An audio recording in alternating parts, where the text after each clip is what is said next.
Well, hey everybody. Welcome to our morning radio talk show. The Yeah. Wild and Zany Sean and Kyle show. Wah, wah, wah, wah. We're gonna prank call some people and see what's going on. I like the ones where they're like, if you could send flowers to one person. You ever heard those?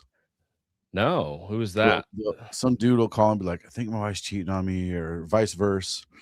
And it's like they call and they're like, hey, this is 1-800 or whatever flowers. They make up some name. And they go, so you got one time you can send flowers to anybody you want to. Who would you like to send them to? And then they're like, oh, it's Oh, free. Like, yeah, no credit card charge, nothing, just completely free. We hope you like our service and use us again. And sometimes, almost every time, they say the other name. instead of like their spouse? Yeah, they'll say a different Oh. name. While the It's pretty spouse is sad. listening in on the call? Oh, that spouse listening. A Oh. lot, a lot of times they're like, sometimes as soon as they say the name, oh, send him to Jennifer. What the F? Who's I knew you were. They're like, who's this? Damn. And it's always best, like, give it time to percolate. Like, don't just jump in. Yeah, Like, let ask that for breathe. let them get the address. And so, who's Jennifer? Just curious. What's Jennifer? Your wife, husband? Oh, just a friend. Like, why the F would you send flowers to Jennifer? It's so funny. I mean, it's not funny, it's sad, but It is sad, but man, the good anyway. old days of talk radio. I know. The Wild and Zany Morning Zoo Crew. Yeah. All Wah, wah, wah, wah. the sound effects and shit. Okay. Well, how many books did you read this week, my friend? 13 books. 13 books. Little All the low, books. but not bad. A good sample size, I would say. Okay. I read, I think, what did I say? 17, I think. And a half, right? You got And a through half. I didn't make it through one of the books, but you did, and I skipped to the end. And now I'm like, And you're glad you didn't waste your time. okay, yeah. Okay, so I guess we'll just start off with the good old skip-its. Yeah. Oh, have hopefully I'm not 3. super yawny in the show. There's something about, like, I get to work and I'm super pumped, and I've been shipping for 4 hours. I've been shipping. Damn. Got a ton of stuff caught up. Like, we're to pretty much real-time shipping. So if an order comes in, it's shipping out within 24 hours. Maybe That's 48 wild. if everything's in stock. So we're like super fast turnaround on shipping right now, and I'm trying to keep it that way. When was the last time you were at that level of shipping? Were you ever at that level of shipping? It's been a minute. Yeah. It's been a minute. Usually it's like we just kind of operated like a week behind, I guess. Like, oh, these are orders from last week. Okay, we'll get them out. But had a big push. Like me, I'll help fill orders. I'll stay late, fill orders, and then Mike comes in and just kills it with the shipping. I help with shipping to keep us up. We had a huge Shikari book going out this week, so had to get extra shipping on that. The Red cosplay book. If you know, you know, because we have another Shikari launching this weekend. It's super freaking good. It's super good. And I'm reducing the print runs even more on the Shikaris. So they're going to be even more limited. We're individually numbering the box exclusives now. So that's super cool. Cool. Only 125. That's it. I like that. Anyway, so yeah, I hope I'm not too yawny today, but I get super pumped up. And then as soon as I sit down to start talking about comics, it's like, tells you how the week is in comic books. I need a nap. Yeah. Okay. So skip it.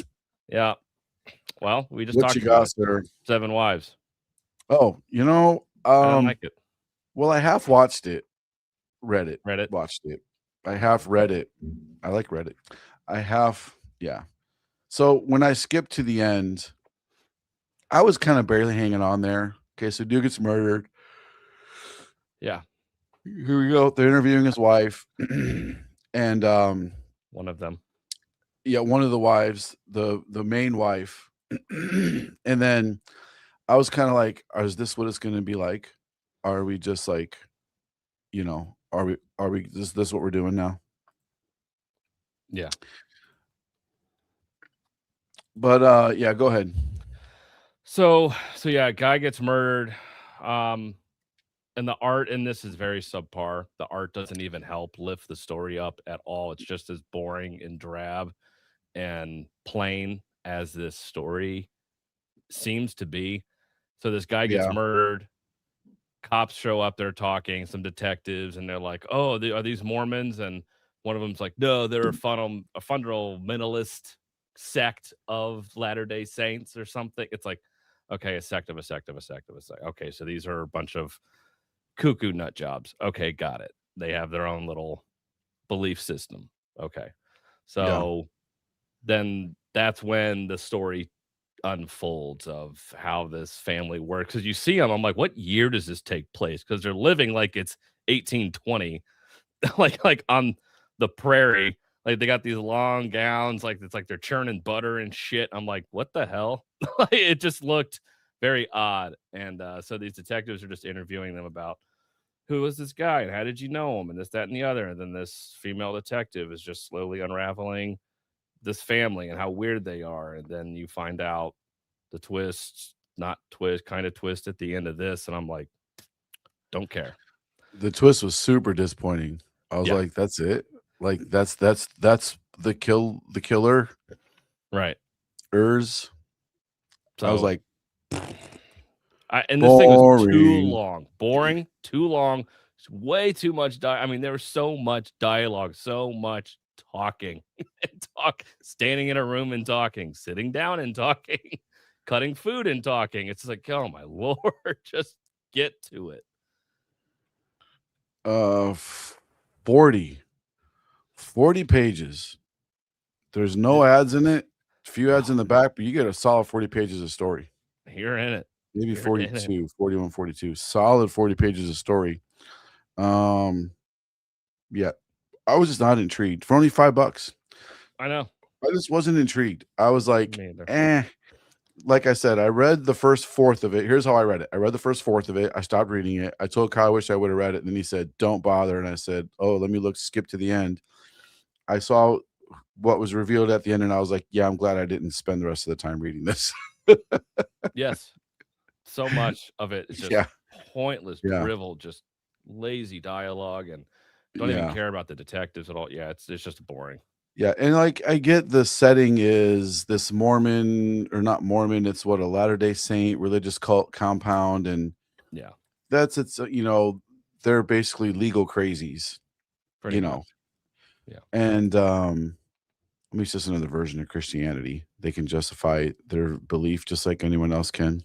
Don't get me started. Don't get me started. But, yeah, they're clearly wackadoos. Yeah. The dude's abusive. Shocker. Shocker. Right, because he's a man. Anyway, well, that's just in that community too. That's just very common. Yeah. You know, we have 7 wives. I mean, Yep. beating the poop out of them.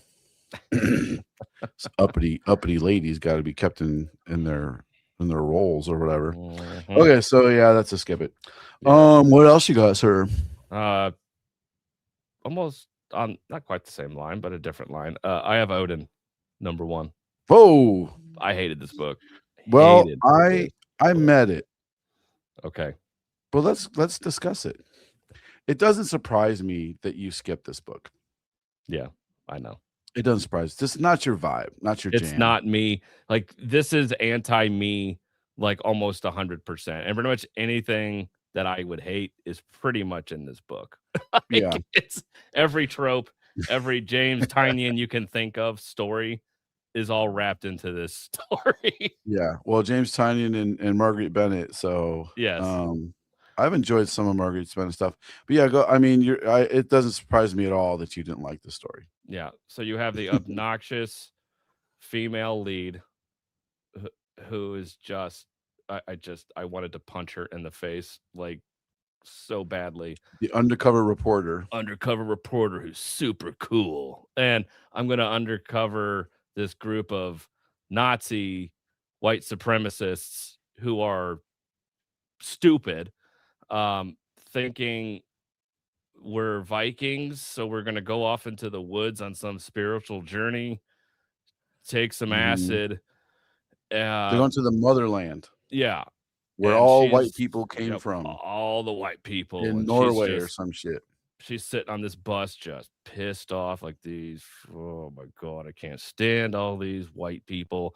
And they get to the woods, don't want to spoil the stupidity, but something happens and I don't and I was like, I don't care. I don't. I really don't. Like I want them I want everyone to die. I want them all to die. Like I'm just You're like, like please. you're like they step on an abandoned mine from World War II and they all blow up. Yay!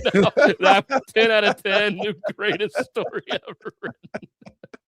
I'm introducing a bunch of characters you're gonna hate, and then it's gonna brutally murder them. Like, yay! Yeah, it's like you don't have a character that the average person would like. Yeah, we all hate not yeah, Nazis are bad. Yes, white supremacists are bad. No shit. Like, and what else? Oh, well, we have a Yeah. bitchy female lead who's obnoxious. Okay, why do I like her? Well, because she hates Nazis. It's like, oh, So do all of what us. else? So does everybody. So what? What do I care? Yeah. Well, but Yeah. but she's she's hard edged and like, she doesn't take shit from anybody. Okay. What So else? here's why I met it. I liked a few parts of it. I liked so the concept was cool to me. Okay, the reporter trying to get into this group of they're not like typical Nazis though. Like to me, branding them Nazis seemed off brand. They're more just they're white supremacist. Like, and I'm not to get nitpicky here, but correct me if I'm wrong. Is every white supremacist isn't a Nazi, and every Nazi isn't a white supremacist? Yeah, but they have a Just like, swastika above the throne he was sitting yeah, on. they had a swastika up there, but I feel like it's almost like, I don't know, if you went somewhere in the deep, let's say you're in the deep South, or maybe here in Indiana, for all I know, and you went to some Gen Z party and they think they're Nazis and they have all the symbols, but they really don't have any idea what they're talking about. They just like the symbols and think it's cool. Mhm. You kind of get what I'm saying. Like, it's like, do they really subscribe to the belief? Right, are they posers? Like they Yeah, or are just they just posers trying to be we're really white supremacists, but we think we're Nazis. see, and that's what I thought they were going towards. I'm like, okay, that's a fun start to a story where she's going in and infiltrating them, and then she finds out, then they realize like, yeah, we're stupid. We don't even know what we're doing. Like we Yeah. read this online and this, that, and the other, and Mhm. she unfolds this story. Cut to newsroom, printed story. She's like, see, I told you, chief, like these guys were stupid. And like she finds this story and it gets to a big hit. And then you get into the real story of, hey, we found this other cult or something. And then this one turns out to be real as we slowly Yeah. find out. Like that Yeah. would be fun. Yeah. Well, I did like when they got to so they're doing the stupid voyage to I don't know, Norway, No, Sweden, yeah. somewhere where it's cold and white, Yep. right? Yep. And they even talk about like, oh, this is where we came we evolved with our light skin because of the fair snow and we evolved this way. Oh, okay, I guess there's a racial evolutionary science there, I guess. It's probably Right. some Yeah. truth to that. I haven't studied how skin color evolved. I'm ignorant of that. Um, but then they meet like the real dude, and they even say one of the girls calls him out, and she's like, "Look, we just want to be cool and say that we were here, where we came from. Like none of us are serious about this. We all just thought we were cool." So she calls them all out, and I was like, "Okay, now I that made me." It took it from a skip it to a meh. I was like, "Okay, this is cool." So she's calling them all out on their BS, on how ridiculous they all are. Mhm. And then it could be before after the really dark thing happens. So the trippy that needs to be explained better. They drink this stuff and they go on this insane like acid trip. Like an ayahuasca journey, whatever you want to Yeah, call it. yeah, yeah, like a spiritual type of thing. Imagine Cody in Yellowstone, Yeah. Yeah. right? Or any indigenous species, race, tribe, Right. species. People. Humans and species. Imagine any indigenous group doing the same type of thing, or some dude in his backyard taking LSD, like same type of Right. thing, right? Same thing. So, and then, but they realize what happens, what they did. I'm not gonna spoil it. I was like, holy crap, that is dark AF.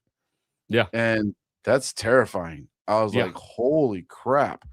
So, due to the fact that the girl calls them out on their BS and they meet a real dude, like a real dude, not just someone playing around trying to be cool for TikTok or whatever. They meet a real G, and he takes them on this little voyage, and they do that effed up thing. I was like, okay, I really can't wait to read the next one. Uh-huh. I really can't. And they're like worshiping the way the title Odin, because they're like worshiping the Norse gods, basically. Yeah. Like they're praying to them, which is not very Nazi of them. No. That's what made me also realize, like, well, the Nazis weren't, they were all about Christianity. You know, they thought they had God and Jesus on their side. Yeah, which means I took it as either the writers are stupid, could be, or they didn't do their homework, or there's something more to it. I'm like, I don't know that too. So Yeah, I don't know.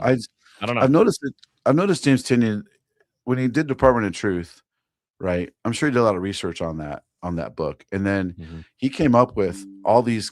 He has these crazy stories. So somewhere, I think in his research, he probably got inspired and was like, "Oh man, this would be a great story. This is too big for Department of Truth. This is its own. I feel like this could be that."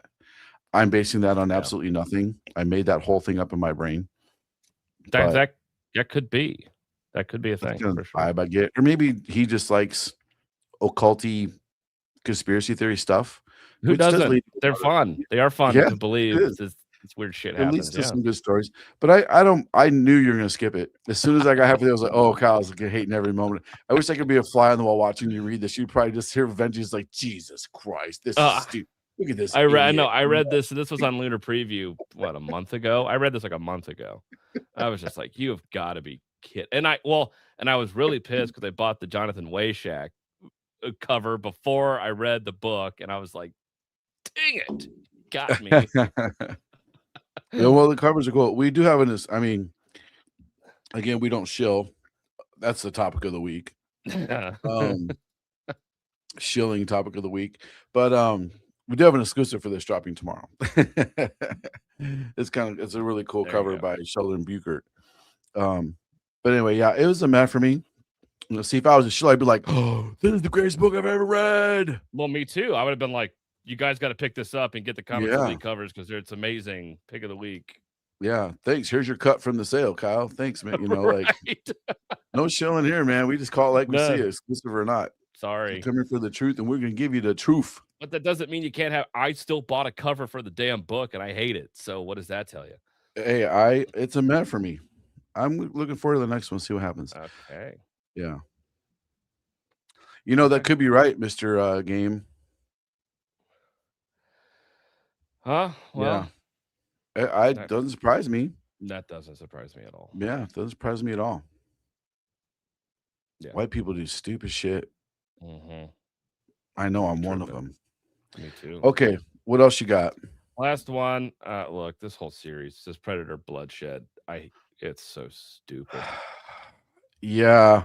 And not in a fun way. Like, this could have been so campy 80s Bloodsport style fun, goofy, and that's what they I think were trying to do, but failed miserably. So the only reason I med this is because just everyone they're setting, like, just when I think this guy is going to be the guy that beats the Predator, they don't, and they die, and I'm like, yes. Like, if somebody is one of these guys, random MMA fighter would defeat the Predator, I'd be like, and I'm done. So, and I feel like the Predator, I would love to hear the story told from the Predator's point of view, because I really feel like he's toying with a lot of these people. Like the He last guy has that's like, to, I right? almost got you. Yeah. Like, It's no, like, you no, didn't you almost didn't. get him, bro. Like Yeah. he literally the first 3 punches he throws, he murders you with all 3 hits. Yeah. You know, Wolverine knife blade hand to the leg, one to the freaking shoulder, throw you into the spear, and you're done. Yeah. If Like Arnold, Carl Weathers, Billy, Jesse the Body Ventura, all those guys, Shane Black, if they can't stop a predator, I don't give a none of these guys stand a chance. no, Or no. Gary Thanks. Busey. Yeah. You know, Odin does have a lot of hype, and It does. I understand why. Like I said, I thought it was a pretty solid story. Not a must read by any means. Kyle hated it just because all the things Kyle hates in the world are in that book. Yep. Literally, yes. The greatest story in the world could be written about princesses and unicorns, and we both would probably skip it. That's We'd be true. like, don't. No, it's not our Not thing. for us. Not for us. Yeah. And the art isn't very good. That's another thing. Why can't he find a decent he could work with any artist he wants to? I don't understand. Are they just late? It really It is they costs too just much don't want to money. really?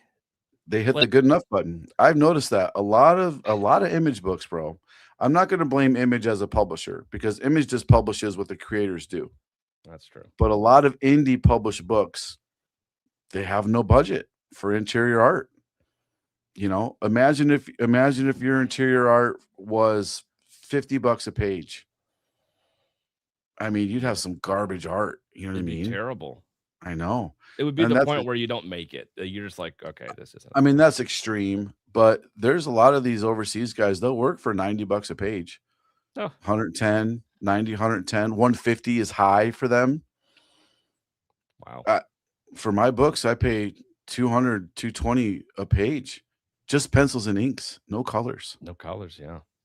But I like Patrick Blaine. He's amazing. Can't wait good to start artist. showing some of that stuff off.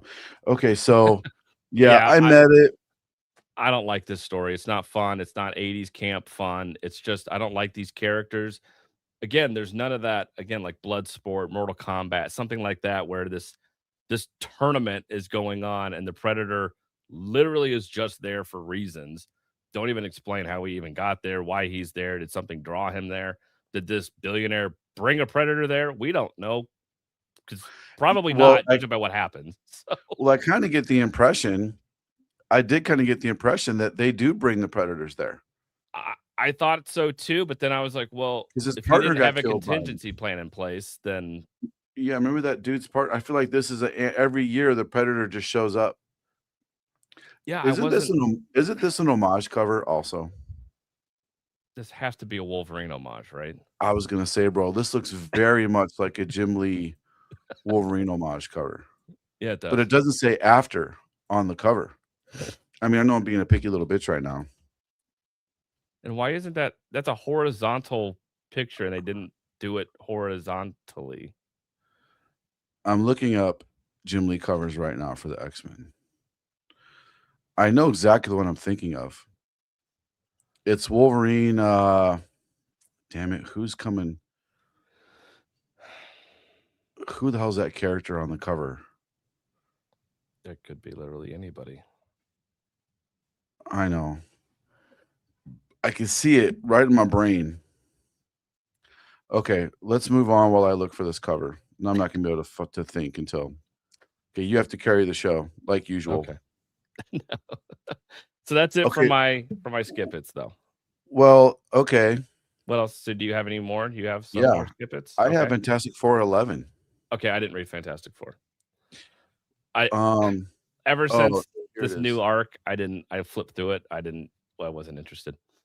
It feels like this cover to me. Which cover? Oh yeah, okay. It does have the wait. same Yeah, sort of movement. it felt like almost. that cover. That's what I was thinking of. It kind of does. Yeah, a little bit. It's not though. No, but I could see at a quick glance you could maybe be like, As soon as I saw it, I was like, "Isn't that Wolverine. an X-Men cover?" Yeah. Yeah. Anyway, great Wolverine cover. Yeah. Now I got my pages merged. No. I hate when it does that. Like, I know. don't do it. Okay. Um. Okay. So yeah, let's go to Fantastic Four. So Okay. just nothing happens. I mean, Ben has a moment. They're thinking about um what the future is going to be like, what the future foundation should be like. Everyone's talking about, every time we look at League of Comic Geeks, this happened to me all last week. I'm going to totally digress here for a minute. Sure. Every time I looked on here, who is this? Every time I'm like, Marvel has a hot editor. Lindsay Yeah, never seen her. Why don't they throw Lindsay her out in promotion? Coic? I wonder if she's down to do a store appearance and a signing. Hey, it doesn't hurt Just to reach saying. out and ask. Hey, Lindsay, you're doing a great job over there at Marvel. I mean, actually, X-Men United is a total skip it for me this week. The Fantastic Four is a skip it. Imperial Guardians, I can't even read it anymore. Yeah. And then Uncanny X-Men. I mean, I feel like they got her on all the crap titles. I mean, she's just an editor. It's not her fault. She has to do what she's told, right? Yeah. I wonder who the editor in chief is of these series. She's assistant editor. She's not even the real editor. It's this guy's fault. Fucking Tom. Tom Brevoort. Yeah, Tom Brevoort is. Ryan North did a great job in the previous story, but what are you doing letting him write this story? Yeah. Tom, let Lindsay do her job, Tom. You're letting us down. Lindsay needs to Lindsay and Amanda are ready to change the face of Marvel Comics, and you're holding them back. Annalise and Lindsay, let them do their job, brother.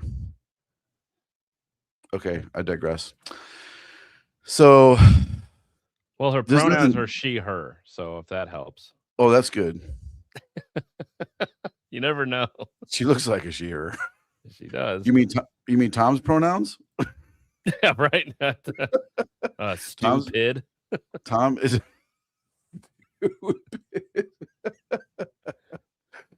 I don't know anything about Tom Brevoort. I'm just totally making stupid jokes. I know nothing about this guy. I mean, all you can see is proofs in the pudding. Look at this shit coming out from Marvel. I mean, yeah, I guess. Yeah, come on, man. What's happening? These are some titles. This Rogue could be way better. Rogue was just not necessary. This should have been a part of a good X-Men story arc or a subplot in the X-Men. Yep. Put her in Uncanny, make it actually readable. Anyway. Hey.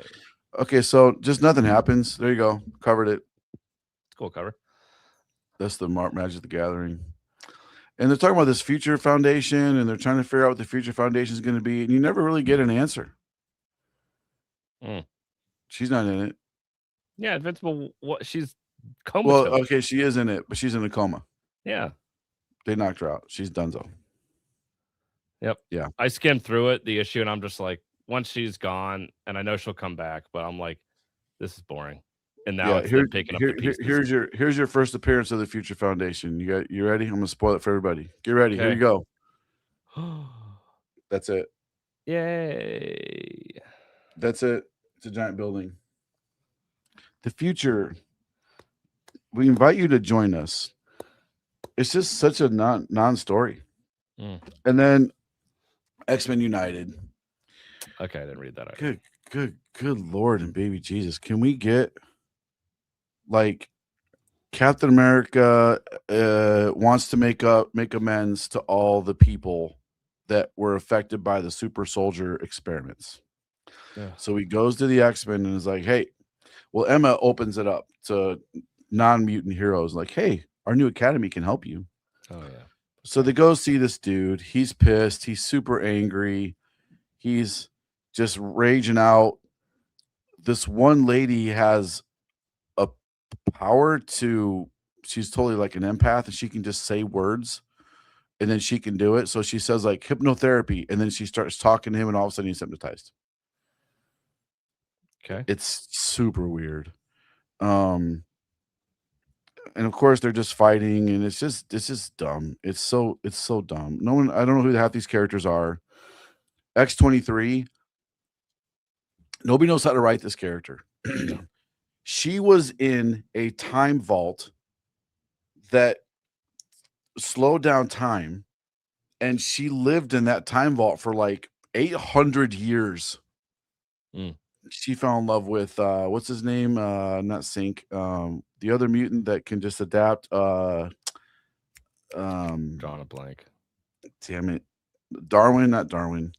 And I think it might have been Darwin. She fell in love with Darwin because that's what you do after you're locked away with somebody for 700 years, right? Yeah. And then it just so she has 700 years of experience, but they're treating her like she's an idiot.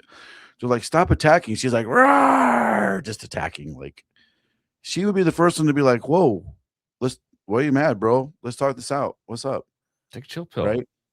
I've only been here for 53 years, and I know how to de-escalate.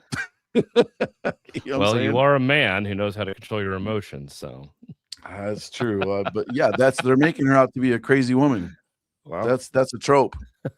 And the black dude is super angry. So we have an angry black dude and a wild woman. Why are we doing all these stereotypes? Marvel Comics. I may actually like that. Oh, that's maybe a secret top 10 book now. Now that you may have sold. Not very woke of you. But none of the characters act like you expect them to. Like, yeah. I get why the old black Captain America dude is angry. I get it. Like, sure. But again, the dude, even when they start talking to him, they just say a name. Like Walter White. He's like, don't say Walter. And he wants to fight again. It's like, come on, man. And isn't Emma Frost not the most powerful telepath in the universe? Can't she just go in his head and be like, oh, I see why he's upset? And then she'd be like, hey, guys, don't call him this name. His name's really this.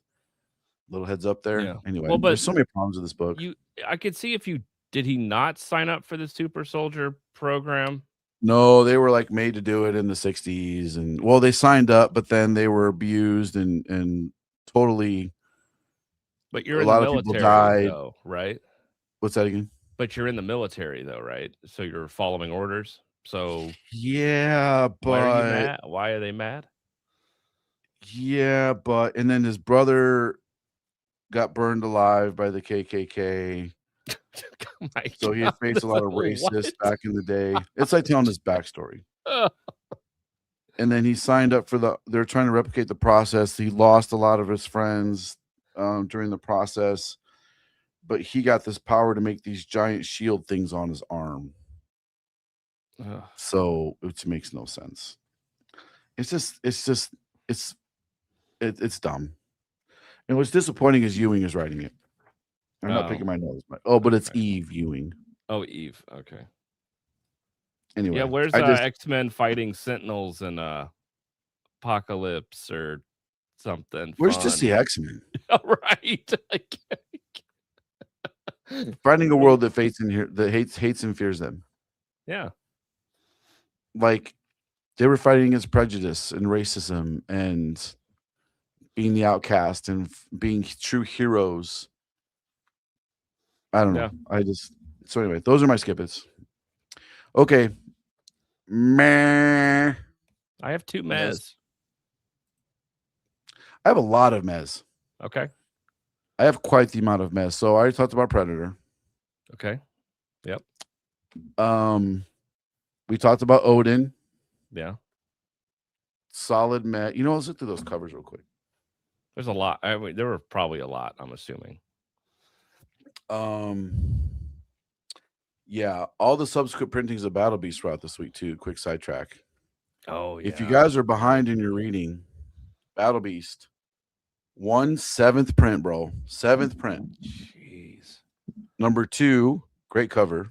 I'm sure I don't want to click on all of them, but it's a great cover.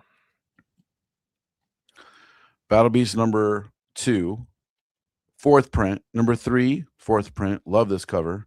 That's in Hyakli. 4 4th print. 5 3rd print. 6 3rd print. 7 second print. We got some That's awesome. Viltrumites. They're barely in the story. Yeah. And then number 9, that just came out, first print. There is some really cool Conquest covers for this. We're gonna talk about this. We'll get to it, guys. Just calm down, everybody. Get to the gritty. Just calm down. You guys I did read it. You guys are being too crazy right now. Yeah. Odin. Yeah, just take it easy. Control your emotions. Yeah. So none of this is in the story. No. This is did I get some of this? This 6 and 6 exclusive. We might have this for sale, but it's not in the story. Bird City Comics exclusive. Black Saber Comics exclusive. Like that. A lot of exclusives. Comics Inspiration. That's all right. Main cover. There you go. It's all big. Sorry. This does kind of happen in the story. That happens in the story. I will give it that. That's Yep. Mm-hmm. Yep. Nope. No. Cool cover. 1 in 50. Martin Simmons. There's your interior artist, jackass. Why the hell couldn't you have him on this? I don't know. 1/100. Ji Hyung Lee. You got Jay Lee on the 1 in 1 hundo. Yeah, blank. Cover G. Tsukisha. That's kind of cool. Foil. East Coast Comics. So a doesn't really happen. Really cool. That doesn't happen at all. I get the metaphor, but not. Yeah. Yeah. I mean, I bet it looks great in a foil, though. I bet. Raymond Gay, hyper talented artist. That's cool. That is pretty cool. Oh, wow. That's pretty good. Slabulous. Joel Herrera. Wow. Yeah. Yeah. Here we go. I got Third Eye Comics, Wayshack. Yep. God, I want Jonathan Wayshack to draw every comic book cover. Agreed. Could we put that guy on Wolverine? Yes. All right, so there's your covers for Odin. All right. For Not as many as I thought, but okay. What's your next skip it, sir? Or Matt, I'm sorry. I have Wolverine Weapons of Armageddon, number 4. Okay. Oh, we're going way down. That's what she said. Ooh, the W's. TUV. Weapons of Armageddon. Okay. So why'd you med that one? Let me see. Where'd I put that? I think it's barely in my top 10s. Yeah, it's barely in my top 10s. I felt like, I don't know if there's a new artist or different artist, but the interior art in this just seemed rushed, and I don't know. I just wasn't really a fan of the interior. It was, I think it may have been too bright, actually. Everything taking place during the daytime just felt kind of weird. But yeah, I feel like this is getting away from Wolverine Weapons of Armageddon. It's everybody else featuring Wolverine. It's like, yeah, this is actually was more about the Captain America. Yes. The new Captain America guy. Yes, this is his sort of wrap-up story, basically. And Nuke. Yeah. Best part of this book was Nuke. Nuke was really good. Nuke was awesome. And the Nuke clones. Yes, were cool. Was cool. There was so much I liked about this, but it felt like it didn't really just nail the landing like I wanted it to. Yes, they're going after this MacGuffin, which is this secret box that has something in it, and we need to get that box. And we'll do whatever we can to get that box. And that's the mystery box of, and it's like, wait, the end, it was such a mind screw. I'm like, what happened? And I don't know if that was meant to be a thing. Yeah, so they didn't do a very good job of explaining this. I kind of knew from the get-go this was going to be an origin box. Okay. From the ultimate endgame, ultimate Fallout, ultimate endgame, ultimates storyline. So just so you guys get it real quick, what up, DJ? Story Nexus, and yeah, Game Master Battle Beast could be top 3. You never know; it could be. So let me keep this very brief. The maker made another world where none of the heroes get. No, this is not top 10 only. Definitely not. We're into our mez. These are the books right now. We're gonna get to the top 10s for sure. I know the thumbnail might be misleading, but especially with how buff we look. Definitely. So the maker made a universe where there's no heroes. Tony Stark sent through time origin boxes that would give the heroes that were supposed to have these powers their powers. That's the best way I can describe it. Right? That makes sense. Yeah, that's how we got Spider-Man. That's how Wolverine, Spider-Man Deadpool, became all that Spider-Man. stuff. He wasn't Yep. bitten by the spider when he was a teenager. Basically, Iron Man sent him a box with the spider in it and said, "Hey, let this thing bite you." And it worked. And then he also gave him the black suit, which is really like a techno suit that turned into Venom. Anyway, that's kind of what happened with everybody, right? So there's origin boxes out there that people haven't found. And that's They what haven't this found them. was. And that's what this was they were trying to get this box. It was an origin box. For whom? I don't know. That's the problem. At the end, it doesn't Okay. say who this box was intended for. Yeah, because a character that didn't have this power before has a power all of a sudden, and it's like All of a sudden, he's doing stuff that he couldn't do, and they're Yep. applying. He's very powerful. Yeah, so I'm like, is he like Sentry now? What the hell's going on? That's what popped into my head. Did he get a Sentry origin box? Right. And if so, where's the Void? Which would be very interesting for this character that pretty much has PTSD and depression and everything else. Give that character a Sentry box, like that Void would be uber powerful. Yeah. So I'll tell you though, this story arc for the new this Captain America, not Captain America, they did between the Captain America and this Wolverine Weapons of Armageddon. They did, because this story also harkens back to like Captain America number 6 or 4 or some shit, to where Captain America just got unfrozen. Remember, we were so confused, like what's happening? Like, why did he just get thawed out just before the Gulf War? Right. Or Afghanistan. I think it was Afghanistan. It was like right before 9/11 or something. Yeah. Nothing really happened. Yeah, it was after 9/11. Nothing happened during the Gulf War. So, that's not true. I know some people that got injured. Stuff happened during the Gulf War. But it was nowhere near like Afghanistan or Iraq. No. So anyway, they go into Afghanistan, they got to do a bunch of stuff, and he was the new set to be the new Captain America. And there's a lot of flashbacks in this issue. It really brings the story arc home. And I was like, I'm a fan of this character. At first, I didn't really like him because I didn't really know his whole story arc, obviously. And I don't think we were supposed to like him. But now I really like this new Captain America character. I never gave a shit about Nuke. I like Nuke. Notice in this cover, he's holding that box. That's an origin box. This new character, Tyler, basically he has liquid adamantium that he can control with his mind, which is crazy. Just weird. And I'm like, this character's really stupid. Like, I just I don't like it. It's very weird. It kind of minimizes adamantium. It 100% does. It's like, so now he's the T-1000. Like, yeah. It really minimizes adamantium. And then like this doesn't really happen. It's a really cool cover, but they don't have a knockout brawl.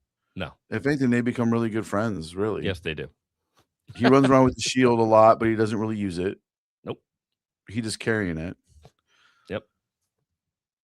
She's not in it, thank God. Yes. He is not in this one, I don't think. Thank God. No. He's in the other one though. He's in Captain America, yeah. Yeah. But anyway, I don't blame you for maying it. I gave it it's number 8 out of my 9 or 7 out of my 8 top books because I really like the story arc. It's introducing good characters the way they should be introduced, not like the X-Men's introducing 4,000 characters. Zdarsky's did a great job telling the story, and it's leading right into the big crossover coming up. Yeah, it is. I just feel Armageddon. like you were saying, the cohesiveness between this and Captain America, and then how this one ended, it should have made a little more sense. And Yeah. it should almost be like you really should be reading Captain America if you're gonna read this. That needs to be really Yeah. drilled, like, because you're gonna be really lost and Confused. care so much less for this Captain America if you're not reading that. Yeah. So, If you're not reading the main Cap series, you're gonna be like, who is this dude? Like it tells you the story, but it loses a lot of its freaking impact. You know what I mean? yeah, It really does. you get the kind of prequel to him going through the super soldier program, and then kind of a little bit of when he first gets it and a little bit after, and so you don't get the in between of him going to war, coming, like, you don't see the scars that make this Captain America Yeah, the you way miss he that. is. Yeah, You miss that. You miss the conflict between him and Captain America, which makes their resolution even more poignant. correct. And Game Master, you might want to pick this up. Just saying, Just you saying. might, that may But happen, I don't but know. we just don't they're left us hanging. They didn't tell us what origin box he got was. Right, It's implied a little bit, but it leaves way more questions than answers. correct. Yeah. Agreed. So anyway, it's a I don't I hey, so Matt, for you, I get it. It's in my top 10 for sure. So I it's one of the best things at Marvel right now. Well, that's Like true. easily top 3 at Marvel. You Yeah, know, Infernal Hulk, yeah, this, and Punisher. yep. That's pretty much I it. can't imagine anything else that should be in that list. They're trying. They are. Glorious X Force, some other stuff, just not hitting the mark. Anyway, okay. What else you got, sir? What's your next one? Oh, here we go. Wait for the slings Uh-oh. and arrows of Absolute Green Arrow, number Oh, 1. you met that. Yeah. Okay. Wow. I Uh, was not expecting that, but okay. Well, tell us more, sir. I I wanted less Black Canary, as in I didn't want any Black Canary. I Okay. I wanted Green Arrow. Like, and we Yeah, kind of got Green Arrow, but not really. very kinda. Very kind of. And so I'm like, just tell an absolute Black Canary story, because that's clearly who you wanted to write about. And I hated her character in this. I didn't like her at all. Um, I didn't have that much of a reaction from her. If anything, I was kind of rooting for her a little bit. Oh, That's she just felt like a there's whiner. She felt like, not good enough. Oh, I'm not making enough money. It's always these rich people's fault. I can't get a job, and I hate rich people and they suck, and oh, woe is me. It's like, shut the fuck up and get a fucking job, you piece of shit. Like, or just fuck off. Like, it's one or the other. It's never good enough for you. Fuck else do you want? That's her. I didn't get that extreme of a vibe from it. There's so many exclusives for this. There has to be, what, 1,000? There's so many. We got to share this one. So I got what I got from her. I love this Pearl variant, by the way. This is just That's a actually regular, really cool. yeah. This cover B, like Perel's been killing it on covers lately. Where would I rate this book in the absolute verse? Let me talk about it and I'll tell you. So it's in my top 10. It's probably my number 2. We did get a lot. Well, it's first Black Canary in the universe. I don't know if it's first Green Arrow because I feel like we did. Didn't Green Arrow show up in Absolute Evil, or am I Yep. mixing that up with someone else? That was Hawkman. Well, no, wait. Well, no, he did. Hawkman threw Wait, someone on the table. wasn't it him? Wasn't it? I think I so. I thought it was his dead body, right? That's what I thought. Me too. I may have to go back. Let me give it a Google. It's Hold not on. like Let I me. have the Yeah, I internet was at about my to say. Let me fingertips. look that up real quick. Let me do some quick researching. Who was in Absolute Evil? Oh boy. Ra's al Ghul, Veronica Cole, Hector Hammond, Thawne, a mysterious Joker. Okay, that's not enough.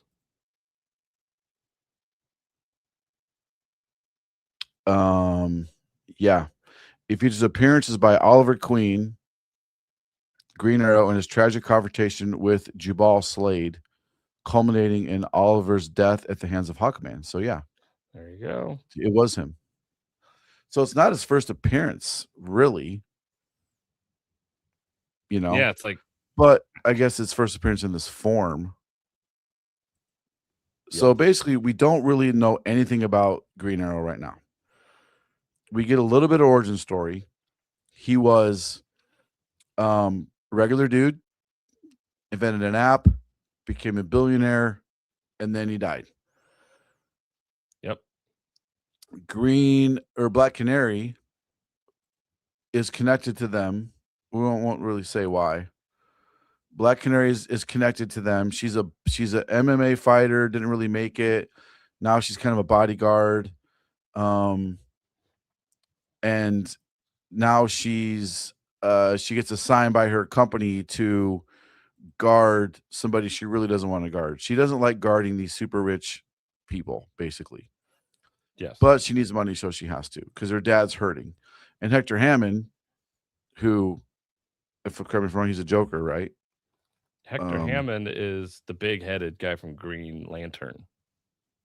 Okay, no. Who's the guy that does the super evil stuff with her? Remember, he basically bullies her into the job and tells her to shut the F up. That is Hector Hammond, ironically. So Hector Hammond in this is not big-headed, weird yet. So Okay. because that Tyler guy also. He's a big character.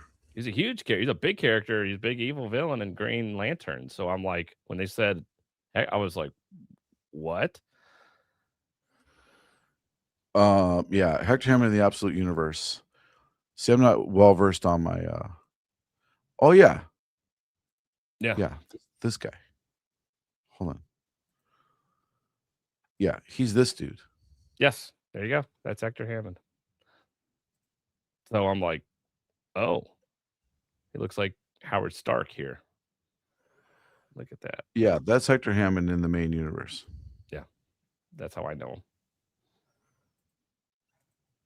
Roger Dodger. Okay, Yep. so anyway, he's a total ass clown and a jerk. He's clearly a villain. And Alan Quab, everybody had a variant for this. Yeah. Third Eye Comics. Kirkland's, of course. There you go. Any variant coming out. Hey, I bet Kirkland's going to draw him standing in a bloody pose with a white background and blood splatter. I was going to say, I'm shocked it was the full body and not half. How much you want to bet he's going to draw a guy all bloodied up standing in the center of the page yeah. with bloody background? Yep. But you know, we learn enough. I don't know. I want to know more. I want to know way more. I want to know how he got to be like this. How's he still alive? What does his face look like that for? Like, there's so many questions. Yeah, there are a lot of questions. I mean, they introduce so many characters here, and the building of the mythos, and because some other characters are alluded to in this. I don't want to spoil who.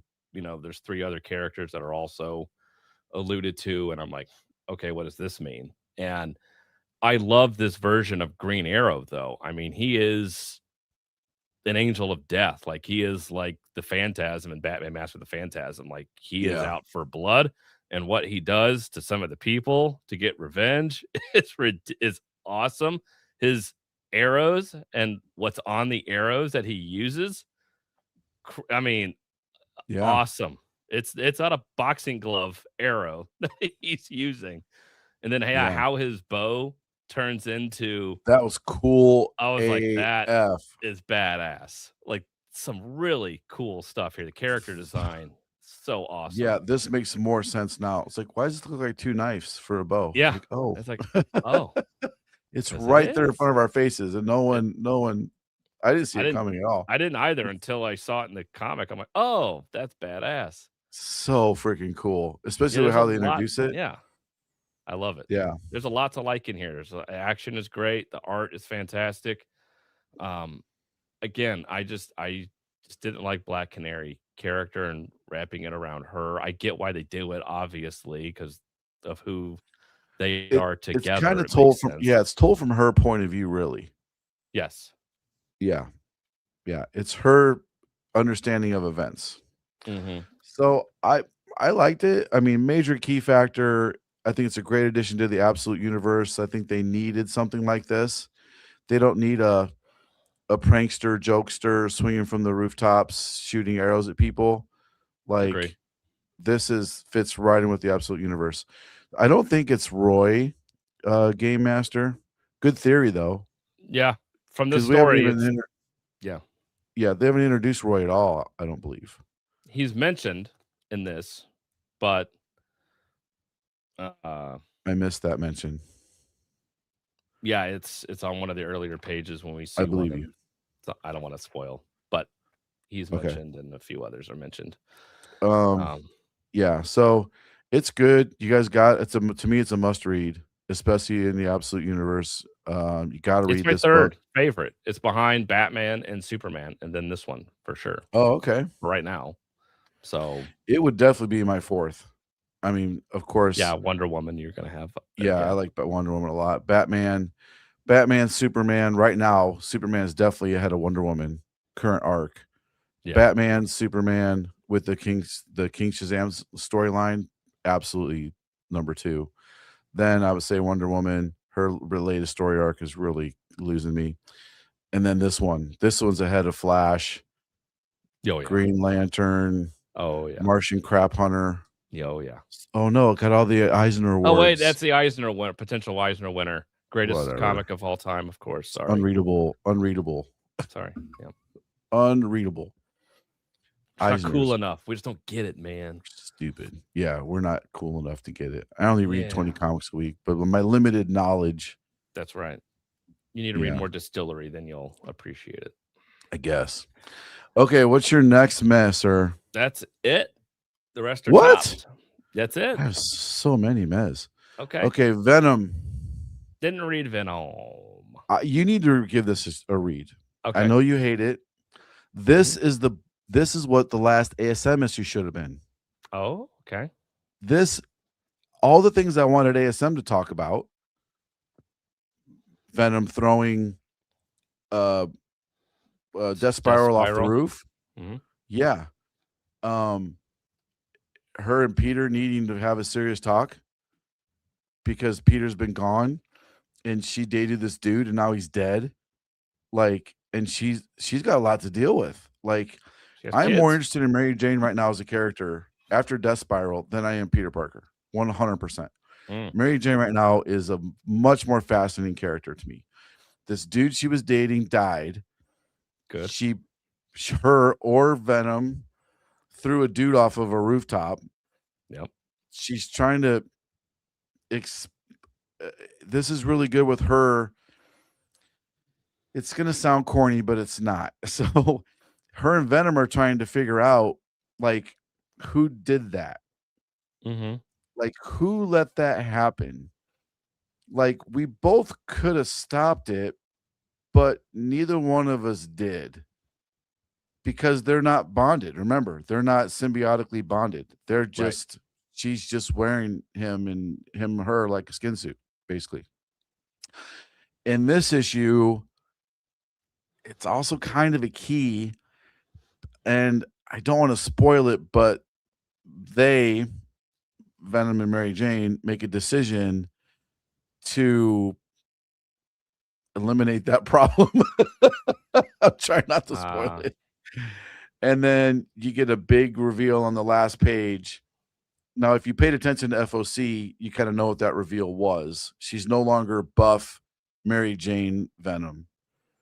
She's now She's sexy, now sexy. Venom. sexy, Yeah. hot Mary Jane Venom, which the design is way better. They weren't bonded because honestly, Kaiser, they hated each other. Like they Yeah. really didn't get along. I don't even know why they got together in the first place. I wasn't reading it back then. I forgot. It's been so long. You know what? Maybe we would. DJ. That would help. Probably. Yeah. That'd be a all of our elitist. privilege doesn't allow us to understand. If we're out in California, we'd understand. I was raised in the lap of luxury.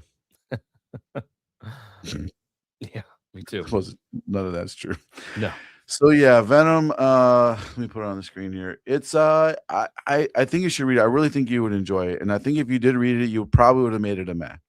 It's definitely not a top book, but it's the conclusion to Death Spiral that we all deserved. It really is. Okay. Why can't I find this damn book? TUV. There she is. Yeah, it's a good conclusion to Death Spiral. I wish that we had this. That's a cool cover. That's a cool cover. 1 in 25. It's like he's 3D printed. It does, doesn't it? That's the Magic the Gathering. I was gonna say that looks like an old school 90s like Impel card or something. Yeah. Juicekill. Sold super good. I bet. She's just kind of hanging out in the Venom suit. She just pops out whenever she wants to. Which I just find stupid. It was stupid. There has to be consequences for having a symbiote. There has to be a trade-off. Yes. It's the whole friggin' point. Yes. We have been working out, Craig. Oh, wait, he's not here. Oh. That's why our thumbnail, we look so jacked. We've been working out. So it's a solid meta for me, but I really think if you enjoyed Death Spiral, if you read Death Spiral and you want a good conclusion to it, you need to read this issue. No, she does not have jackpot powers anymore. Yep. Thank God. Mm-hmm. Thank the Lord and baby Jesus. Stupid. Thank her. Damn. Emerald Bensadone. That's a made-up name. This is fake. But she's Canadian, eh? I would thank her in person. Thank her. She's an assistant editor. Don't think Jordan White. Jordan is trying to hold all these people back. Yep. Stifling creativity. He has white privilege too. Look at that dork. It looks like me, but fatter. But with glasses. Yeah. That's Elseworlds Kyle. That is. Watch out. What if Kyle? What if I took over Marvel? What if Kyle went to college for creative writing? That's exactly what I would look like. That's 100% what if Kyle. Oh, Lord, I don't want to be in that universe. Oh, what Lord. if Kyle went to college for creative writing and couldn't get a job? Yep. Worked for Marvel. He eventually became the editor of the Venom series. That is Kyle, not Kyle. That's hilarious. So yeah, that's with Venom. I would I think it was good. I really thought it was pretty good. Okay. What up, Mr. Embraced? What's going on? That's Kyle, not Kyle. Gosh, that's funny. Okay, so what's your next mess? Or you're out of mez. I'm out of mez. Well, here, I'll pull up another one here. I got a few more, man. I gotta tell you. Here, let me just scroll so I don't have to go. Well, this one may surprise people. Watch out. All right. You better watch out. But I tell you, these are supposed to be in alphabetical order. Yep. And I have the hardest time. Maybe I should have went to college. Your mom goes to college. Your mom went to college. She actually did. She went to college later in life. I think it's better. Getting her degree. She's a teacher now. Well, here's another map for me, G.I. Joe. Okay, that was in my top. Yeah, I met it. I met it because, I mean, the rest of it's been so good, and I feel like this is just kind of Cobra's commander's on to what Destro's doing. Clearly, he Mhm. sends them to this place where there's some energon. A few Joes just happen to go to this place where there's some energon, and then Spooky McSpookerton is playing games with them. And one of the guys, what's his name? I just forgot his name. Threat assessment guy. Risk. Risk is having some PTSD flashbacks. I thought it was very meh. I enjoyed it, but it's not a top 10 for me. Not this issue. Maybe this arc. This is a horror arc starting. There's 3-issue horror series. But yeah, it just didn't jam my jammer. Wow. Okay. No, this exclusive variant that we took part in definitely That's a nice cover. jam my jam. Why am I I like- saying jam my jammer? That's a weird saying. But anyway, yeah, there he is. That's Risk. That's Risk. He's a well-dressed man. It even Yeah. says in the back, he's a well-dressed man. That cover. So sucks. yeah, that that's cover sucks a too. really cool cover. Oh, I The think one that in cover 50. sucks. Well, the Ghoul is cool, but that's the best one. Yeah, 100%. That's the best one. Yeah. So yeah, I'm sure you can save your thoughts for your top 10s if you want to now. But I met it. I gave her a meh. That's Meh, fair. meh, meh. Let's see. I'm trying to find my other meh. Oh, because it's here we go. I know. If you what happened. pick Battle Beast, I swear to Well, God, you better watch your mouth. how can I pick Battle Beast as a meh? Well, I fucking did. I knew you were going. I did. I get it. It teetered between a meh and a top book. I eked it over. Even the colorist couldn't save it. Ah. I think we're gonna start a thing where we just click on the hot looking girls on that are in the creative teams. Judge books based on that. Yeah, my wife doesn't watch any of these videos, so we're safe. Neither does mine. Yeah, our wives don't watch these Yep, videos. they so don't we're care. good. They don't give a shit. We can just dude out. Yep. Yeah, it just didn't. It didn't. I wanted more of this. I wanted that period, and I didn't. I get wanted any of that.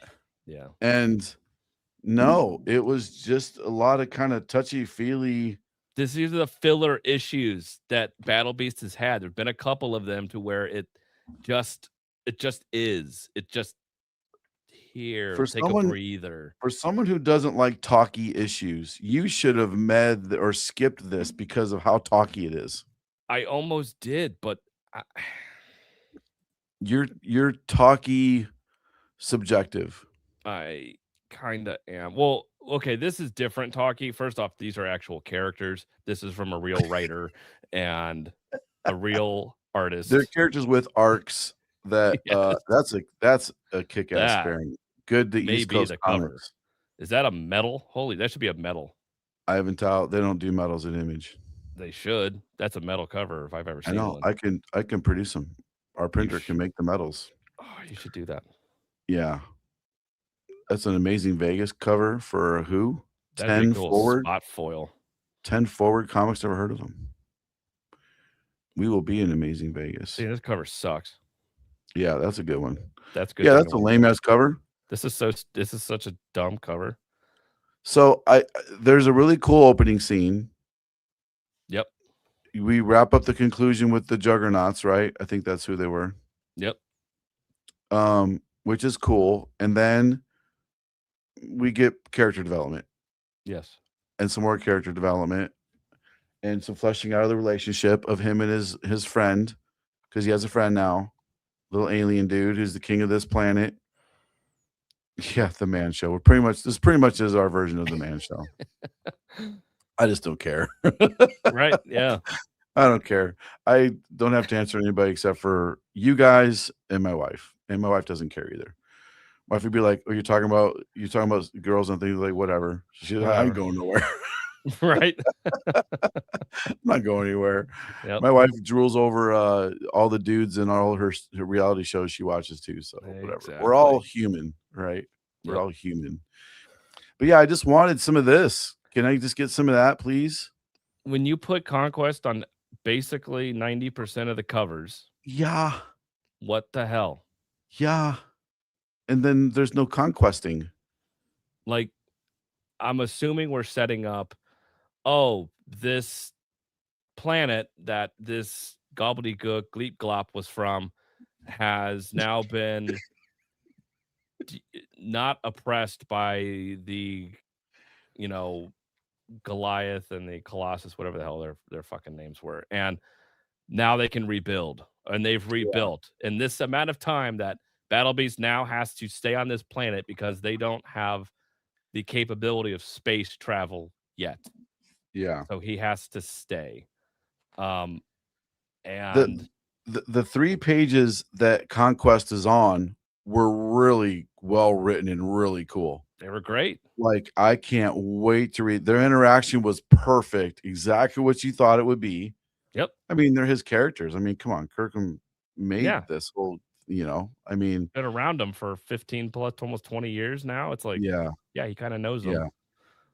I know. So I know when you say gobbledygook and Gleep Glop. I love when you call characters some Gleep Glop. It cracks me up every time. You don't know what to it's like, call what the hell them. else you got to call him? Just some Gleep Glop. It's It's like, the perfect okay, name. It's the yeah. And perfect name so for him. he's back to being this king and this leader and this ruler. And he, of course, has somebody vying for his seat of power. And so he's like trying to convince Battle Beast to stay because he's like, if you leave, they're going to kill me and take over. So I need you to be my muscle. And so Yeah. all this time has passed now. Their civilization has advanced. And now we have a Viltrumite showing up. And so my only assumption is because Conquest is here now, all this progress we've seen this planet make is going to be completely undone. I can't wait. that is my hope, which is why I put it up there, because I'm like, this would be hilarious to see. Like, all of the civilization is thriving. We're great now. We're gonna and they spend a lot of time talking about them rebuilding this whole society. so and much. then Conquest shows up and Battle Beast is there. It's like, oh yeah. I hope it's all just undone. And this guy's like, damn it, again. Yeah. So what's interesting too is that we know that Conquest and Battle Beast meet again later in the Invincible universe, and there's a fight, right? But this is telling the story that we didn't know happened. So while Invincible is happening, this is kind of happening concurrently along with the Invincible story. This isn't before, this isn't after Invincible, this is during. Yep. So they're doing a really good job with the writing of keeping it to where, this is the first time Battle Beast and Conquest have ever met, which is really freaking cool. Yeah. Yeah. Because, and you think about it, those characters potentially could have met beforehand, and it wouldn't be surprising if they had met before. So it lines up. It makes sense. Yeah. It doesn't mess up any continuity at all. Nope. Yeah. Unlike half the stuff they're doing with just like Cyclops, the Psylocke story. Like after she left the Sage Perilous, all the stuff's happening. She happened to meet Elektra and we never knew it. Like, shut up. I know. It's like, stupid. Stop. We need to have 2 ninjas together. This would be cool. No, it won't. No. Anyway, that's a meh for me. Okay. Because I'm not mad at you. It was very talky. Nothing happening-y. It's all talky, basically. Yeah. Meh. Fair. Amazing Spider-Man. Okay. I look, you read this stuff. I couldn't do it. Meh. Well, Venom should have been Amazing Spider-Man. Him and like all of a sudden, like Spidey just moved on like nothing happened. Like the whole Death Spiral thing was, man, no biggie. He's training with Daredevil. Daredevil's telling him about how he could use your spider sense better. He's talking to his alien friends. They're hanging out in his apartment. It's just now there is a new villain. It's not his first appearance though, because his first appearance was a few issues ago. And he's fighting this new villain. Like the last issue was supposed to be the breather issue after the big Death Spiral, right?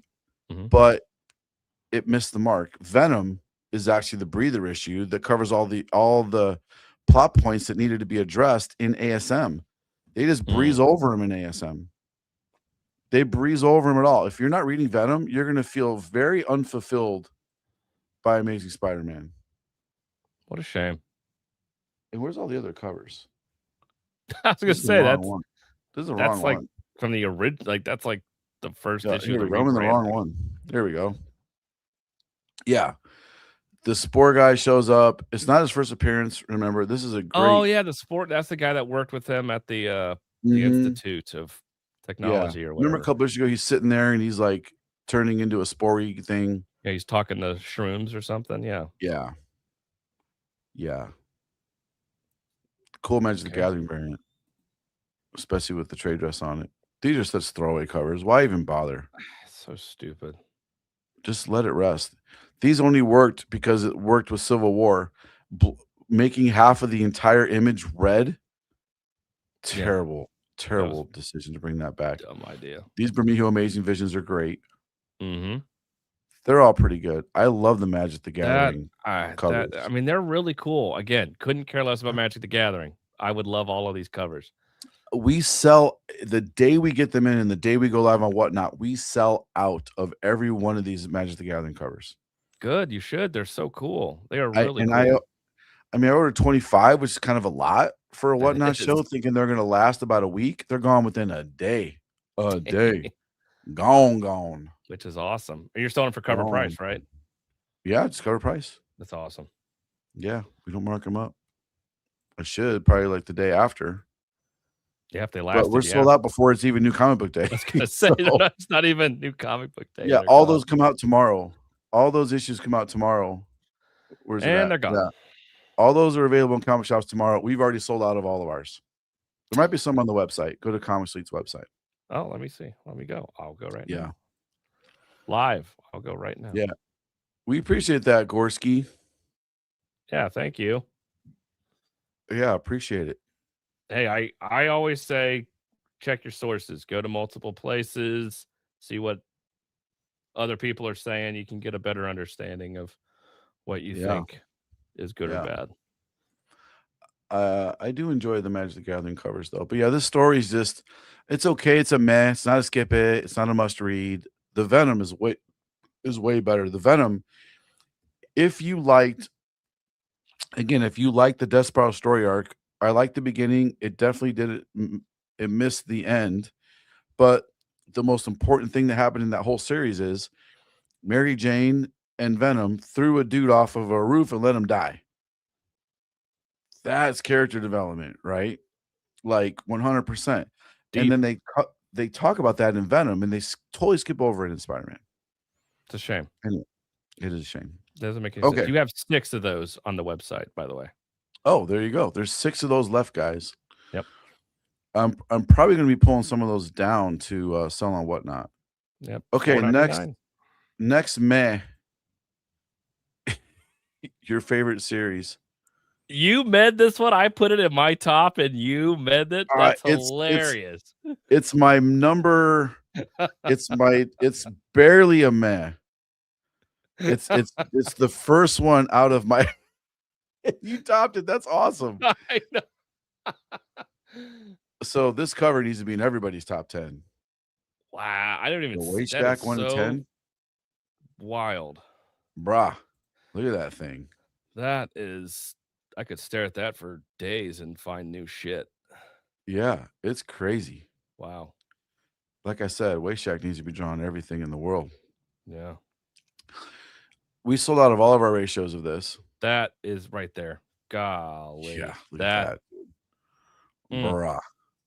Comics Embrace, thank you, bro. I appreciate it so much, man. Tell my wife that. Just kidding. Please. I'm just kidding. She knows. She knows. We have a good relationship. Damn, that's cool too. Yeah. Man House. I don't even know who that is. Nope. The Suspiria. This is censored. This is a bazonker in real life. So we're not allowed to show this. And we haven't shown it at all. In any of our Whatnot shows, we don't show any of the blind bag covers, even censored before release date, because we're not allowed to. But League of Comic Geeks can have it up. Of course. So, guys, all these Suspiria black bag variants, I highly advise collecting those. I'm collecting all of them. They're $10 each. I highly advise collecting these. Just have some too in our whatnot inventory. Damn, that's awesome too. This is a store exclusive. It's Jay Ferguson. Yeah. I don't even know whose it is. It doesn't say. Does it? It doesn't say. But it's good. It's good. So, the best thing about this issue, the reason I didn't top 10 it is I wanted a little more from the butterflies. You don't say. It's a little goofy and stupid, isn't it? I wanted a little more.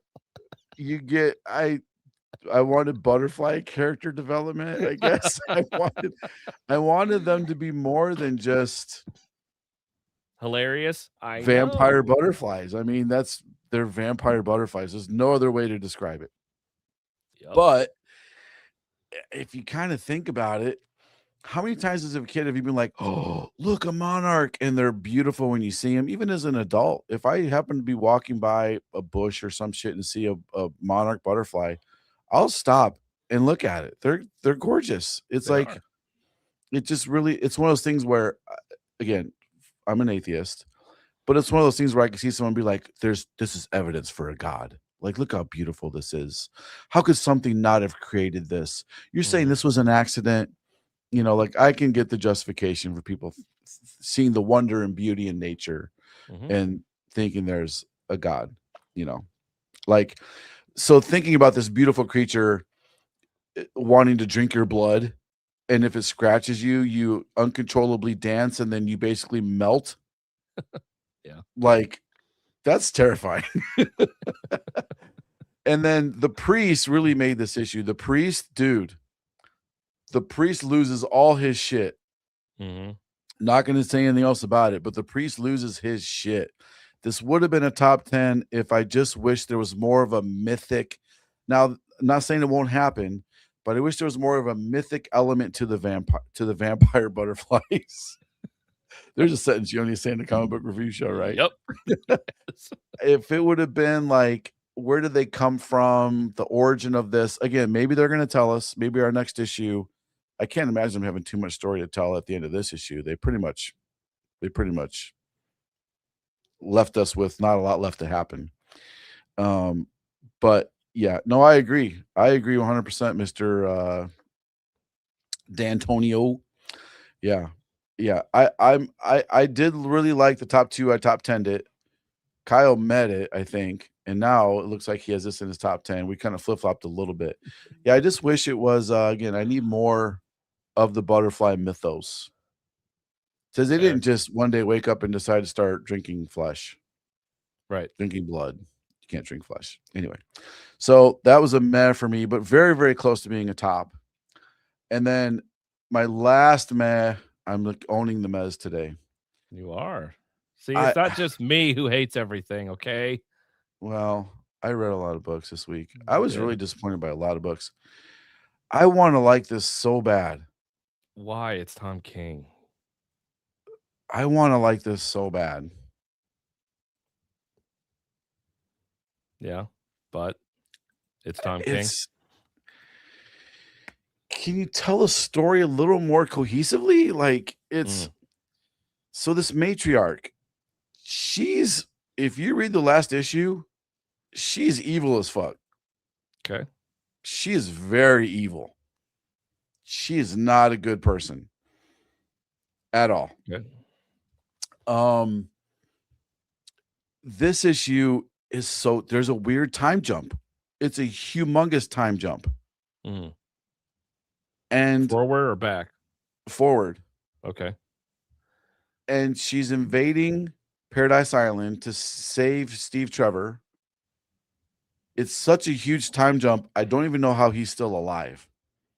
Okay, yeah. I get how Superman's still alive, but looks very, very aged. I get how Wonder Woman is still alive, looks very, very aged. Her daughter is now this old, this many Amazonian years old. Okay. Yeah. So she's what, 180? She looks like she's 22, I guess. So wait, Superman is old? Yes.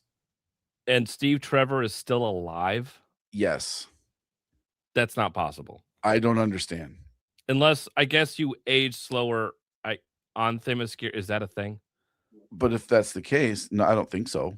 Okay. That's I never don't been remember part of that the ever being a mythos. thing, but if it was, maybe he has slowed down aging. But even still, he would be what, 800 years old? I mean, Superman aging, as we've established, it's like he would be hundreds and hundreds and hundreds of years old. Yeah. Don't get it. Okay, weird. So, and you can't just sacrifice your readers' common sense and understanding of the world you want us to buy into and believe for the sake of telling your story. Yeah. I feel like that's insulting to the reader, if that makes sense. So he's got some explaining to do. Now, if you turn your brain off, is this issue cool?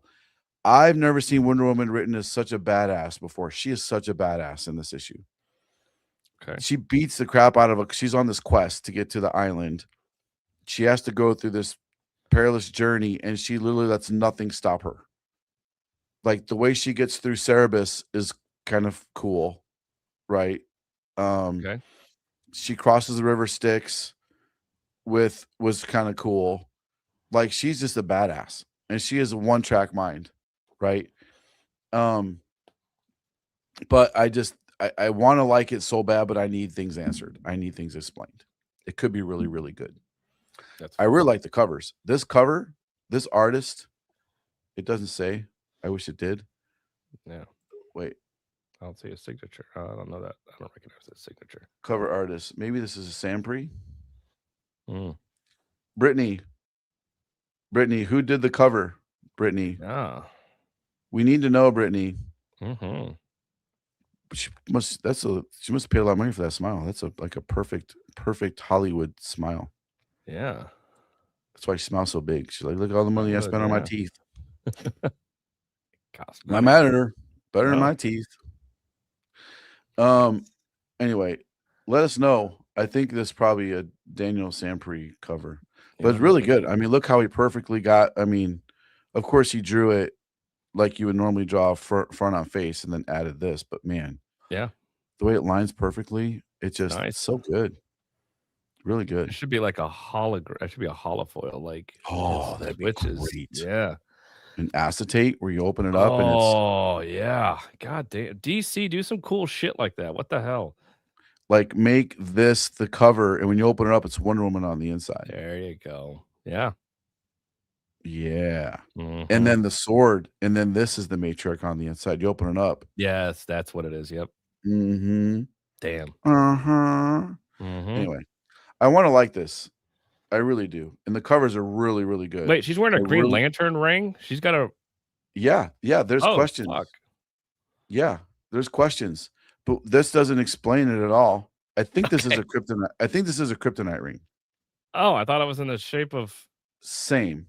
Okay. Based on the story, she doesn't have it on here. Yeah. Based on the story, I think it might be a kryptonite ring, but it looks like a Green Lantern ring. Does. And there's another cover. I thought I saw another cover where she had on 2 different rings. And maybe it was in the first. Hold on. 33, 32. This is the previous issue. Oh, yeah, here we go. She has 2 rings on. Oh, and those look like lantern rings. Those are lantern rings. Yep. Yeah, she has a green and the yellow. I don't know where all the other lantern rings went to. Why does but she that's have clearly. Yeah, I don't know. Great Nakayama cover, of course. They're killing these covers. Tom King? Yeah. Oh, God, that ish. Ugh. Little girl sitting in the museum or something, like, tell me the Wonder Woman story. Is that one? Stupid story? I don't know. Ugh, maybe. God. Daniel Sampri variant with art by Tom King. I bet Tom King drew that. And it's kind of a joke. That's Tom King's signature right there. Oh, yeah. Yeah, that's it. I've gotten it enough. I should recognize it. Right. Back in the day. Yeah. Supposedly everyone's dead. Damian, John, because there's a big time jump. That's just the throwaway crypto cover. But anyway, yeah, I don't know why she has on the rings. It doesn't explain it. Mm. Brittany, we need answers, Brittany. So what? It wasn't even in the story, No, not yet. but she's on the covers. I don't know. Let's look at the next issue, see if there's some giveaways. Sometimes you can see some giveaways in the next solicitations. Ugh, I hate when they do that. Be normal size. Okay, nothing really here. No, See, that's Steve Trevor's arm. it's got a young man's arm, hand anyway. Yeah. Ooh, that's a good Nakayama. That's Color nice. hold. That's kind of okay. lame. Yeah. Oh, Hyuk Wow. Lee. Jeez. Dude, I would give anything to have my back as ripped as Wonder Woman's back is. Yeah, me too. Holy Lord. Yeah. She's ripped as shit. Look at those veins. I mean, they're coming out of her I mean, look at that. She don't skip back day at all. Nope. She could do 1,000 pull-ups. Yeah. Ugh. Man. Nubia, nobody cares. She's not even in the story. Maybe she is now. I don't know. Well, I assume she'll be the savior because it's Tom King and Oh, come on. Black Woman. Come on now. 35. Okay. Well, how long ago was that? That's like a flashback to forever ago, before she's Wonder Woman. She doesn't have her W on. That's just a flashback cover. Oh my goodness. Wowza. Oh my goodness. David Nakayama. That is that's cover of the year competition. That is wow. I mean, look at the color. Look at look at that. Wow. I am flabbergasted. Yeah. It's like a sketch, but it's better. It is better. I mean, he fully colored parts of it, you can see, and then it's sketched out. Oh my goodness. The color use in the hair. Yeah. She's got a little bit of aging in there, a little bit of silver coming in. I love the tone in the background, like all of that. Yeah. That is just Look at the eyes. Look at that face. She still has the square jaw, the strong hero square jaw. Yep. She still looks buff, but not too buff. Just enough. Wow. Costume lace. Oh my god, this is fantastic. That's probably I would say one of his not his best cover I've seen. Yeah. Tell me a better one. Oh. Tell me a better one. Okay, I need to do some. Yeah, you need to. I gotta screen capture this real quick. I need to send an email. Good Lord and baby muffins. That's incredible, dude. Wow. I love this one too. That's pretty good. I love the lighting on that one. Who's that? Mercado. That's nice. Yeah. What's that? Again, a little straighter back. Yep.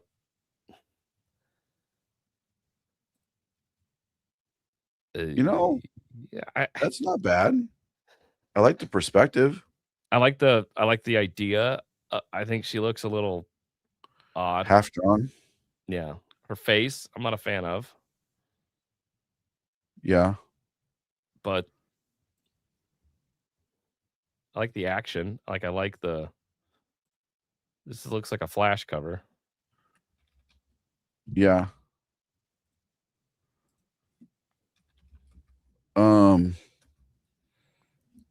Sorry, sending messages. Ejikuri cover coming soon is not done yet. Okay. Yeah, those covers do nothing for a story, but they're great. Yeah. Wow. I gotta find out when that is FOC. Mm-hmm. Because that is July. So yeah, 15th is when that comes out.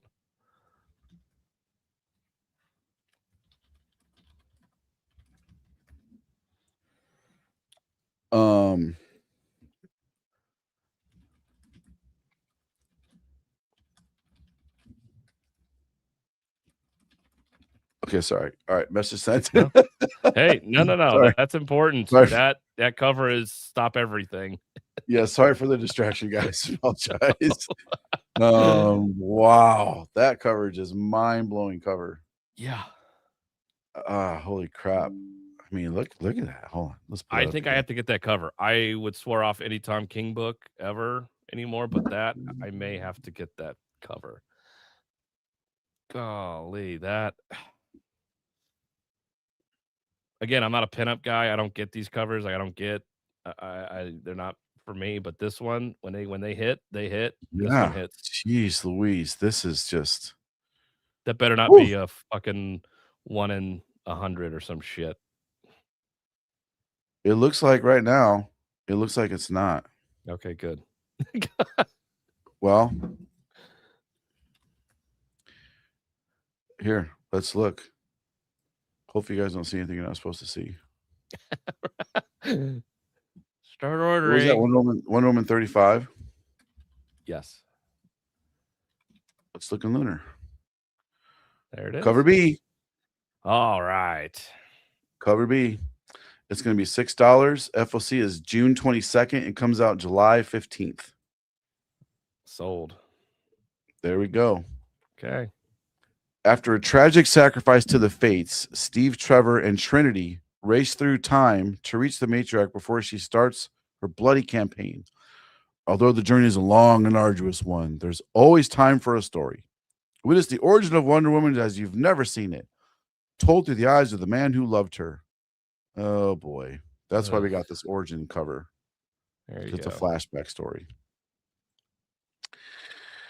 Gee. Okay, Tom But I'm gonna get that King. cover. I'm buying the cover. Tom King, screw you. Not for you, for the cover. Yeah, so it's going to have minimal trade dress on it, or it's cover B. So I wish it was a just virgin. make a virgin.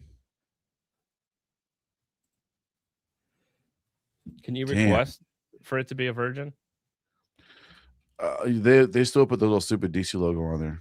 Which they shouldn't. Biggest mistake DC does.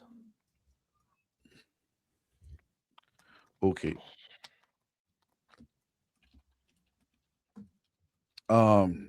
Sorry, asking questions about this cover. Okay. Wish it had a poster version. Yeah, no kidding. I'm actively engaged in. Oh, trust me, this cover is going to be the cover. I mean, I just might have to order a bazillion of them. Yeah. Yeah, this cover is just. I need to get this up for pre-order right meow. Yep, I'm going to pre-order it the second you do. Yeah, you know what I'll even do? I'll even do like some kind of a sale or some shit because it's so far ahead. You got plenty of yeah, this would be a really good for FOC too.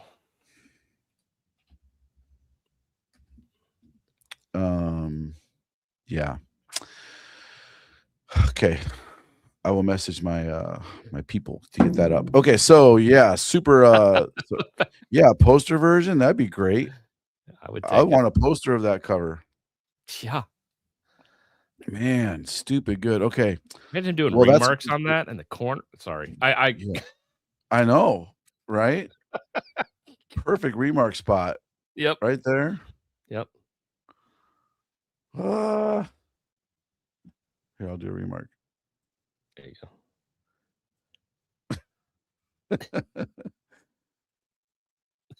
That's my remark. That's Tom King remark. Yeah.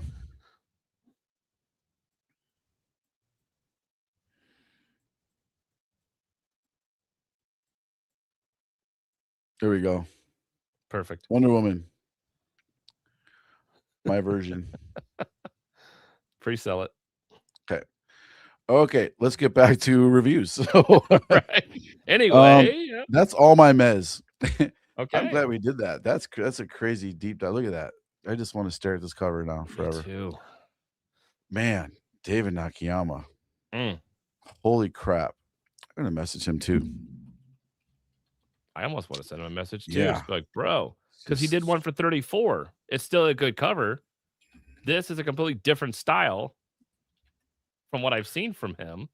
Yeah. Like, yeah. Sorry, I'm sending this to David real quick.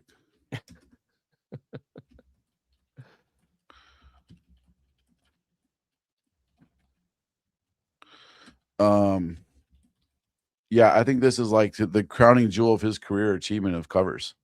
Yep. I mean, I could just rave about this for so long. We already have. Yeah. Okay. Let's get out of here. Oh, it keeps popping up. That's what she said. Okay. You know, we really should do an FOC video, man. We have For me, it boils down to time. Kyle's always down to do videos, bro. It's always me. It's always me. Yeah. It's not. John's a It's busy not. guy. Yeah, it's not him. It's me. I'm actually really far behind right now, actually, too. Okay, top tens. Okay. Yeah, I got to get We're some here. little cute videos. Yeah. So play some clips and shit. Back in the day, yeah, we used to. Yeah. Okay, how many tops do you have? 8. 8. 1, 2, 3, 4, 5, 6, 7. I have 7. Okay. Okay, so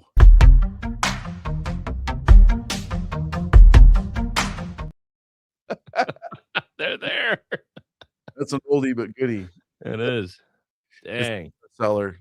It's not Throwback. bestseller. You're number 8. I have 7, so you go get to drop your 8, All sir. right. Talking about Battle Beast. Ooh. Squeaked in. Could be a Okay. meh. I really had it teetering between all kind of 3 piles because I love it. It pissed me off, but I'm also like, okay, this could set up to something really hilarious to where everything gets destroyed. So Yeah. it could be in any pile. It should be in all 3 piles. I wouldn't be mad at anybody if they skipped it, if they met it, or if they put it in the top book of the week. Yeah. No, I agree with you. It's a filler. It pissed me off. There's no Yeah. Conquest shows up in 2 pages. He doesn't do shit. He just 3. stands. Yeah. We need all 3 of those pages, Kyle. Yes, I know.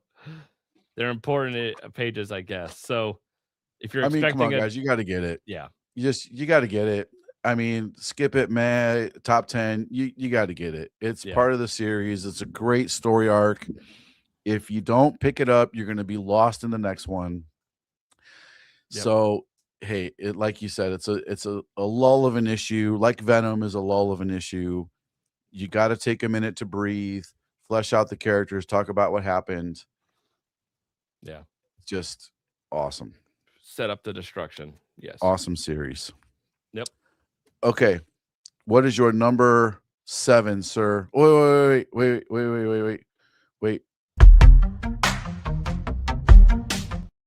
That's enough of that. Okay, what you got, sir? Nectar. Nectar. Okay, so the vampire butterflies. Were you dancing uncontrollably around your house after reading this? I was laughing. Oh, look, this is B movie hilarity. This is so funny. Look, the other one I thought it was funny of them trying to show them that they're like trying to get through a door and they have to quickly close the door because butterflies are coming after them. And in this one, they try to like hyper speed butterflies flying to a core. And I'm just like, how do you make butterflies look like they're flying really quickly? And I'm like, they're butterflies. And they don't fly like this. They don't fly like they're they like fly dive like this. bombing. I'm like, they're just slow, like quietly hovering down gently like a piece of trash in the wind. And I'm just like, this is so hilarious to see. Like, if you were to stand there and just quietly see these butterflies, this is so funny. It's so and then you have the Mitch McConnell priest, who's clearly Mitch McConnell, exactly what he looks like going crazy in the town square after these butterflies. I'm like, this is hysterical. Like, yeah. John Carpenter level of like just hilarity, horror. Like I love it. Yeah. Because what else can you do? This isn't serious. It's goofy. Yeah. I would love to see this adapted to any type of a screen. A big screen, a little screen. I will die laughing. A random Instagram short channel. Like please just adopt this. Okay. Well, that was my skip it. So I gotta get mine now. That was your number what? That was my 7. Well, I had a really hard time trying to figure out where to put this one. Hold on, let me try to find this guy. Sorry for the scrollies. Yeah, Comics Embraced. Oh, trust me, Nectar. I didn't like it at first because I didn't understand. I thought it was trying to be serious. Now I understand it's a joke.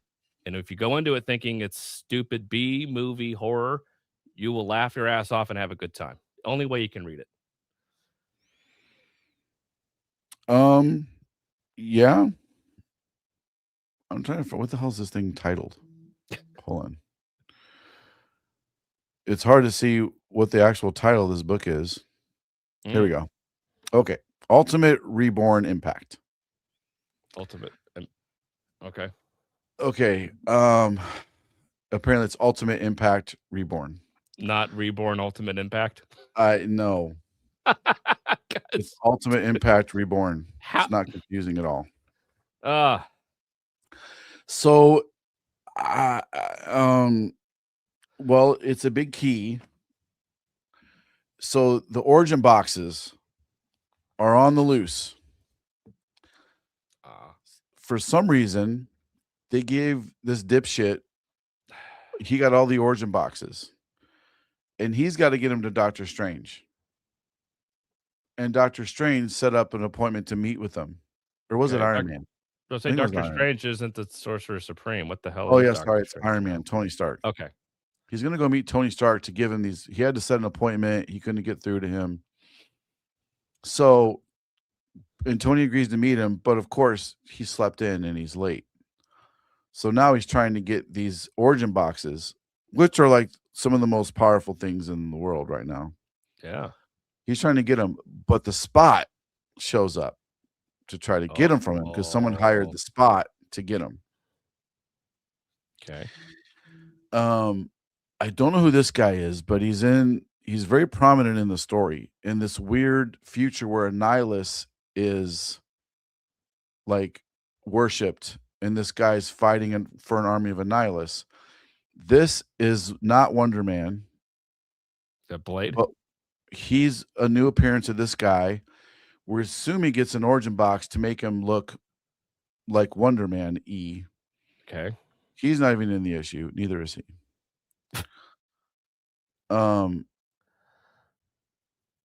Again, those are really cool cards. You got to collect these card variants. Cool. This guy is in there. So each one of these new characters gets their own cover because Marvel knows how to lean into us collectors. So first cover appearance of this guy. Don't know who he's going to be yet, but he's one of the characters. This is a new character. I think it's going to be Moon Knight Girl Kamala, not Khan. I don't know. I think she looks like some dork at a Renaissance fair. Okay, it could be wearing 3D glasses. Yeah. 3D glasses. I just know the red blue. This looks like not Wonder Man. Power signature and everything. And that's not Hulk? No, not Hulk. He's not even in this part. He's not fighting Miles. Didn't even see each other. And again, this guy is like in the other universe. He says, it is ma'am. Oh, that's from that video? Yeah. I'm a ma'am. It is ma'am. If you misgender me again. No, sorry, I'm not saying the voice right. If you misgender me again, there you go. I'm a ma'am. That's this cover. I need that clip. I need a YouTube assistant to clip this shit for me. Oh. I need a whole week of doing nothing but working on this channel. Yeah, and there's this guy again. I guess it's another first appearance of him. Oh, so is this like just the Cytorak? I just noticed a Juggernaut like form behind him. So is this like the Crimson Gem of Cytorak, whatever you say? Yeah, could be. Oh, okay. So this is not Juggernaut. Okay, not Juggernaut. Cool. Yeah. Okay. Yeah. I don't know. I can't. Is this Kamala? Not Kamala Khan? Is this Sorceress somebody? I don't know. It looks sorcery. Eyeball mouth character. I don't know. And then it looks like not Wonder Man. Well, that's it. Never mind. No, I can go there. I'm not going there. No, I don't know. Not doing it. Yeah, it feels like his name should be Token. I was gonna say that's 7-Eleven. That dude hangs out outside of a 7-Eleven 100%. The color scheme could match. Yeah. 7-Eleven mascot. Yeah. Yeah, so anyway, this is what's happening in this. So the origin boxes are around. There's a weird couple. There's a guy and a girl. They don't show up on any of the covers, but there's a guy and a girl. It looks like they get a box together. I'm not really spoiling anything, guys. You can assume all this from just looking at the covers. So they all open their little boxes, and then nothing really happens. Wait for the next issue. All right. Basically. And supposedly there's a teaser. Again, if you pay attention to FOC, it's not a spoiler, but apparently Big Angry Not Ma'am. It's Ma'am. It's Ma'am. Is somehow going to fight the Punisher. Because sales. Because you need sales. Future like what kind of just regular guy Punisher? I don't know. It looks like here, let's do the thing. Reborn Ultimate Impact. Ultimate Impact. Let me just cut and paste this. I'm not going to go to Penguin because it's a nightmare to use. But here, let's just search and see if this comes up. Oh, no. It had number 2. I just saw it. I didn't click on it. Do the thing I want you to do. Their site is... Okay, I'm going to hit search. No, I didn't click on anything. No, damn it. Oh, I can go to series. Hold on. Theories. There he is. There it is. Yeah. So this is going to happen. He called him ma'am too many times, and they got in a fight. Yep. Or called him sir. Excuse me, sir. It's ma'am. Yep. He kept saying sir. Craig, maybe. It didn't feel like it, though. It didn't feel like the Wonder Twins. Okay. There's not Wonder Man. You got the W. Yep. So I think these guys just get the powers of whatever was supposed those boxes were intended for. Got it. So he clearly gets Simon's powers. Is that Whirlwind's helmet on his shoulder pad? Whirlwind? Yeah. Remember from like the event? Yeah, go to the next. That. Oh, that's Annihilus. Oh, okay. That's an Annihilus helmet. Because he like worships Annihilus for some reason in this other weird time. I don't know how he gets to this timeline. And he doesn't get, I don't see this character get a mother box. Origin box. There you go. Big difference. Yeah. Totally big difference. Yep. Okay. Well, number 3, it had stuff up too, right? Yeah. Oh, of course, we get the Civil War homage. Yay. 2 of them.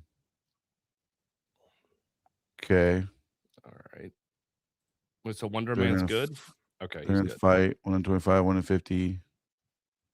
That cover sucks. That's terrible. Yeah. Hurts my eyes looking at that. Agreed. Oh, yikes. Really?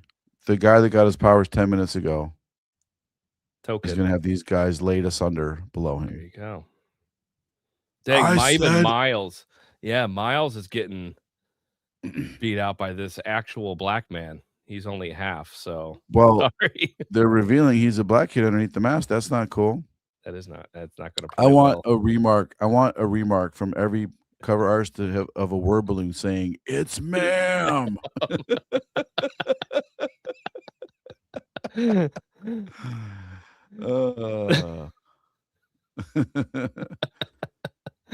Every artist, everyone, it's please, ma'am. Okay. Well, anyway, that's my. That's a long time. We're spending a lot of time in this video. Number 7 for me. That was number 7.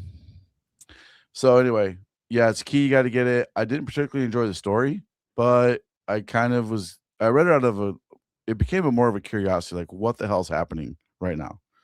So I am going to read the next one for sure. Just like I Drive By Car Crash is really slow. That's fair. So I don't know. That is. Again, 4 new characters we're supposed to care about. Fair. Okay, sir, what's your number? Oh, wait, hold on a second here. Where are we on now? Number 6? Number 6.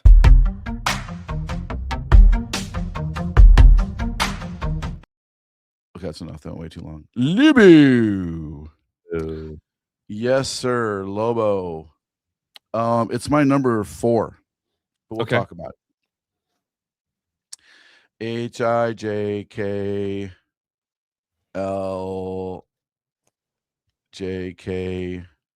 Lobo OP. Here we go. Okay. Libu.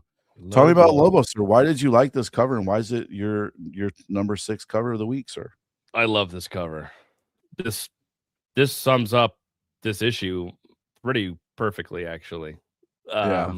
So we get the aftermath of Lobo losing his position as a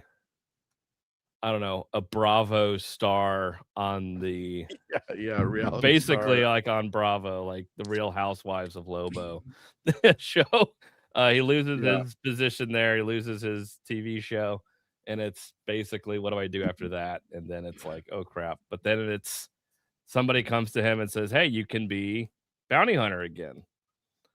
And I'm just kind of gonna go through and ask you some questions, see where you're at, what's going on, and then he pretty much just kind of asked them, like, who are you as a person, basically.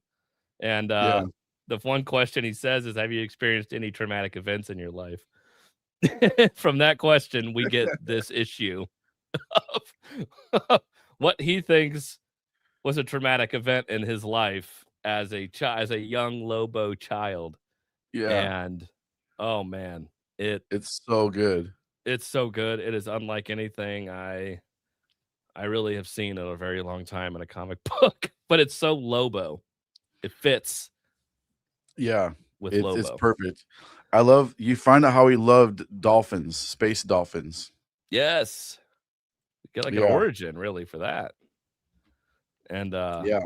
no, I couldn't get enough of it. And so I love the framing device around it. I love the art. The art changes from this to this back, you know, the story in his life, and I like how the art changes, and so it's so Lobo.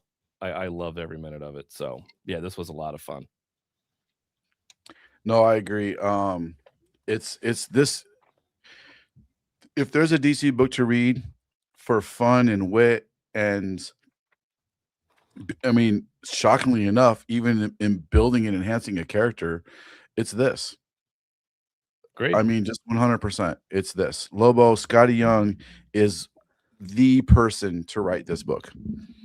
100%. I don't want to insult anything else Scotty has done, but it feels like this is like could be the culmination of his career. I know he's done Deadpool and I Hate Fairyland and all these amazing things he's done, but this really could be the culmination of everything he's done building up to this series, this moment. I mean, Lobo hasn't been this good since this series in the 90s. I would agree. It's been a long Nothing they've done has come close to how good this is. Yeah, and there's a fun Easter egg in the first few pages of this that's a throwback to OG Lobo that I thought was a very fun throwback. Yeah. Yeah. Don't want to spoil it. If you know, you know. And here's another cool thing. The art changes. I love that part. Yeah. By page 4, and it changes to the artist from Dark Patterns, Absolute Wonder Woman, the same artist. So we get young flashback Lobo, and it's perfect. It flows perfectly. I love Lobo fighting this Green Lantern is great. The Green Lantern is the most terrible Green Lantern ever, and like you just got to read it, guys. It's so good. Agreed. Whoa. Is it because it's limited to 5? I didn't think it was a limited series, is it? Is it? It better not be. With the sales, they're going to keep this going. They got to keep it going. I hope so. They should. Yeah. One of the best things DC has right now. Come on now. Yeah. It's so good. It's so good. Is it Sherman on that? It's Is that the artist? I forgot. It oh, didn't say it till Nicoletta early on. Baldari did the Yeah, past. Baldari. Baldari. Yeah. So good. It's so fun. Yeah, this I don't want was to show so you. yeah. Yeah, I won't show you any of the pages, but it's so good. Yep. Now, art colors the past. Nicholas Baldari. Art the present. Jorge Corona. Yep. And I Yeah. love Corona on this. Okay. What do you have, sir, for number 1, 2, 3, 4? What are we on? Did you do your 6? 1, 2, 3, 4, 5. I must have. Oh no, I took Lobo out of there. Lobo was number 3. My number 6 is Weapons of Armageddon. We already talked about Oh, it. okay. We talked about weapons. Yeah. So You guys got to rewind. If you just joined us, you got to rewind. Really good. Didn't quite stick the landing. It's perfect wrap up of the story arc for the new Captain America. Keep forgetting his name. The old new Captain America, who's not Captain America, that is, he got an origin box. Long story short, that's the box they've been chasing for the whole series. Really good. It's going to build towards the whole Armageddon story arc. The character development of this story of this character has been amazing. Zdarsky's nailed it, but you really got to go back and read the Captain America series along with this Weapons of Armageddon, and the payoff is worth it. You're going to feel very lost and confused sometimes during Captain America. I sure as hell did. Like, why is he just coming out of the ice before Afghanistan? That's weird to me, but I'm not even mad at it anymore. I still need some explanation for how that happened. Like, did we just retcon the origin of Captain America in the Marvel Universe? Like, they don't explain big time. this, but it's super good and amazing. So, anywho, that's my number 6. Okay, so now we're up to number 5. Okay, that's enough of that. Cinco. What do you got, sir, for number 5? Deathstroke. Shut your dirty mouth. We mesh. Yeah. We mesh. So tell me about Deathstroke. This has been just balls to the wall, action, nonstop, just Deathstroke doing a job on the run now. It's almost like that, like Mission Impossible, whatever the hell it was, Rogue Nation or something, where Ethan Hunt's kind of on the run by himself and does a mission, compromised mission, and now it's everybody coming after him now for some reason. And so, holy hell, I mean, this thing just starts right where we left off, because you never really know, when it kind of ends, when Deathblow and Deadshot are there at the end of the last issue, and it's like, okay, they're going to cut to something else. It's like, no, it pretty much picks up with them right there, and they had the drop on them. And their fight is so fun, so kinetic, fast paced. It's them, and it's Deathstroke really being like, what the hell is going on? Who's paying you to do this? Like, why are you coming after me? And yeah, I love the tongue in cheek, Deadshot, Deathblow, Deathstroke. I almost can't say them next to each other. Yeah, Deathblow, Deadshot, and Deathstroke. Yeah, almost low-key making fun of the names, almost. I know. It's pretty good. Yeah. Hey, there's that cover again. But yeah, I thought the backstory was good too. Yeah. They're telling kind of who, why, when, because we're very confused. Yeah, just like him. Like, what's going on? Yeah. Yeah, very confused. So Wintergreen is dead. He wants to find out who killed his friend. And yeah, we get the flashback, like you said, of them setting up. There's so many hitmen and contract killers. It's kind of like, okay, guys, we need a code. We need a rule book. We need some ethics a little bit. And I love how they couldn't even get together without a huge fight. And Ra's al Ghul tries to kill her. Like, all this stuff happens. Like, it's like, it's really cool. Yeah. So, no, I like the backstory. I like the world building. I love the action in this. It's a lot of fun. It's very fast paced, kinetic, and great ending to this. So, yeah, I'm looking forward to the next issue for sure. Yeah, 100%. I agree. It's great. DC's putting out so much good stuff right now. Crushing Marvel crushing him. Yeah, Tony's doing a great job writing this for sure. Yeah. Okay. Number 4. Wait. That's enough. Number 4. Boop. Dun dun dun dun. G.I. Joe. Jijo. I got Absolute Flashy. Holy hell. I know. Whoa. I was just as surprised. Yeah. So I'll quickly talk about Absolute Flashy because I already talked about Jijo.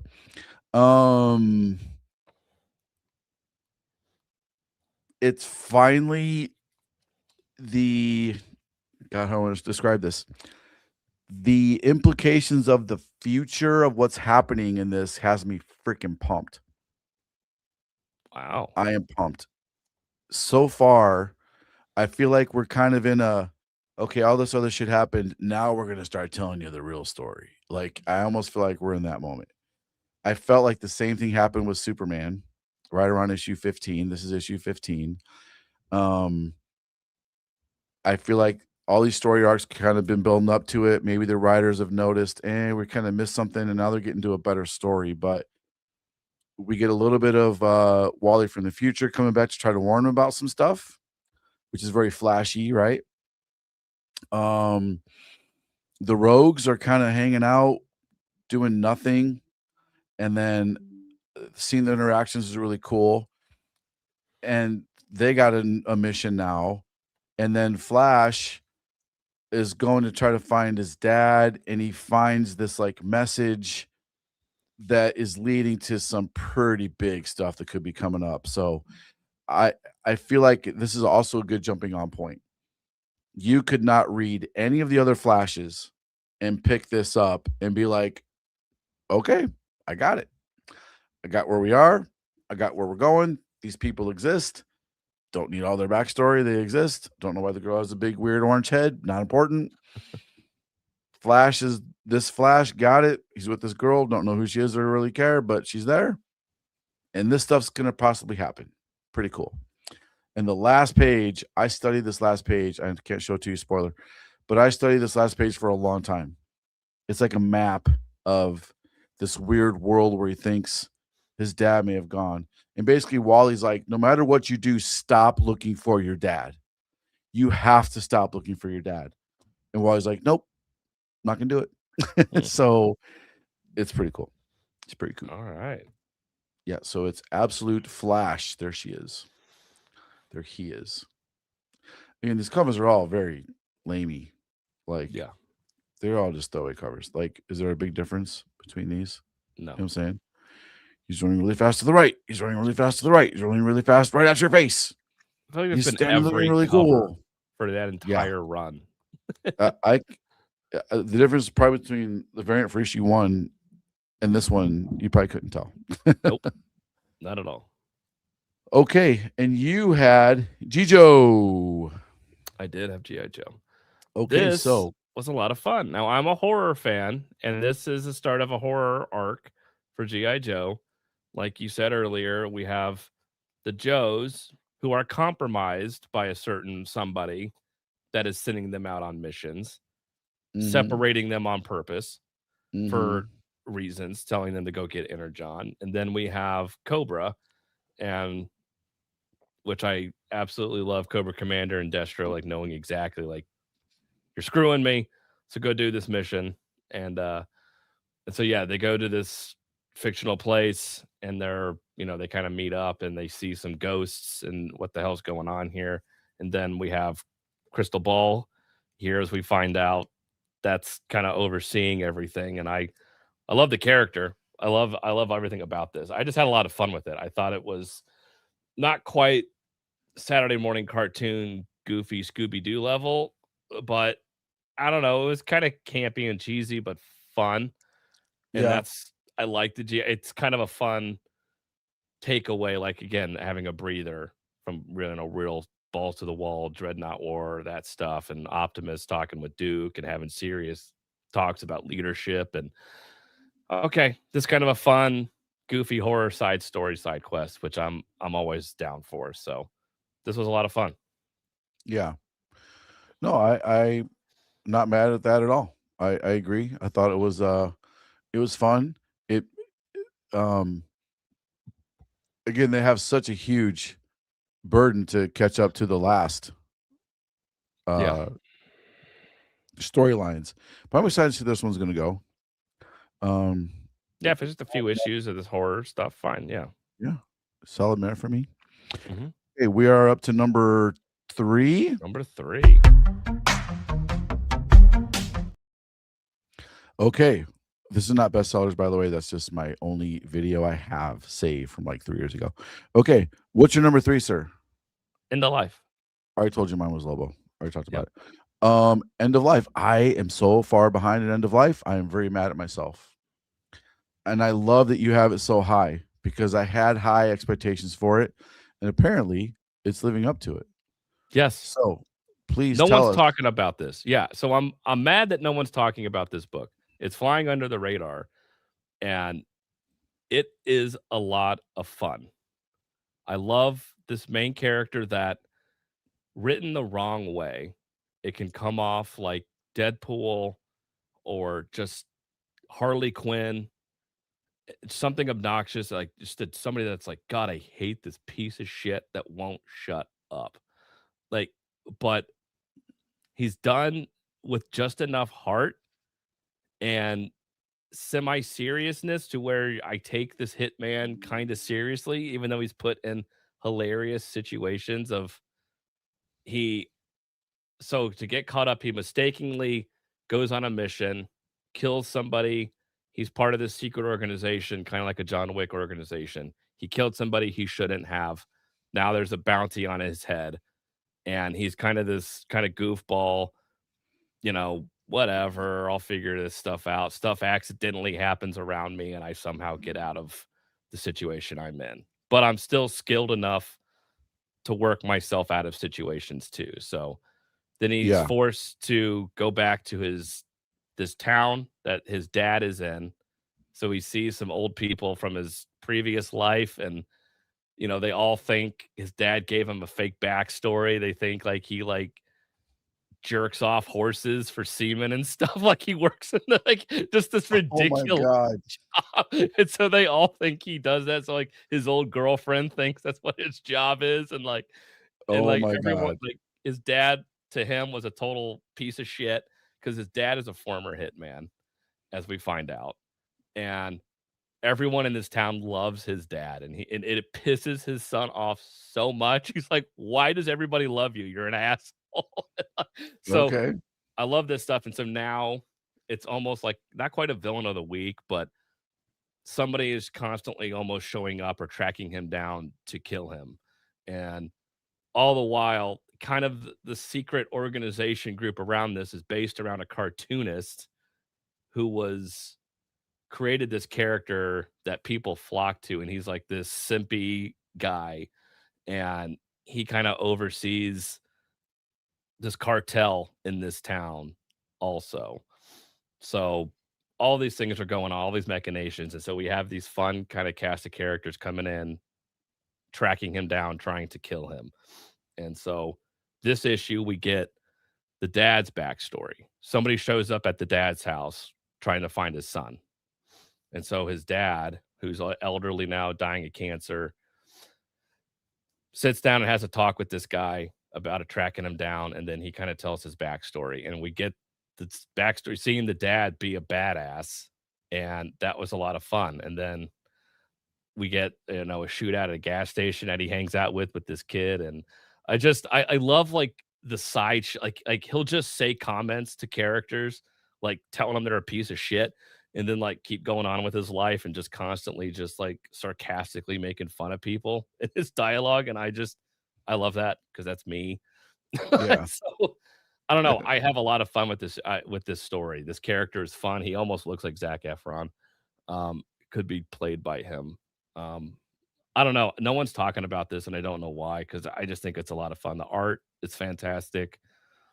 I don't know. It's got a little bit of everything in there for everybody.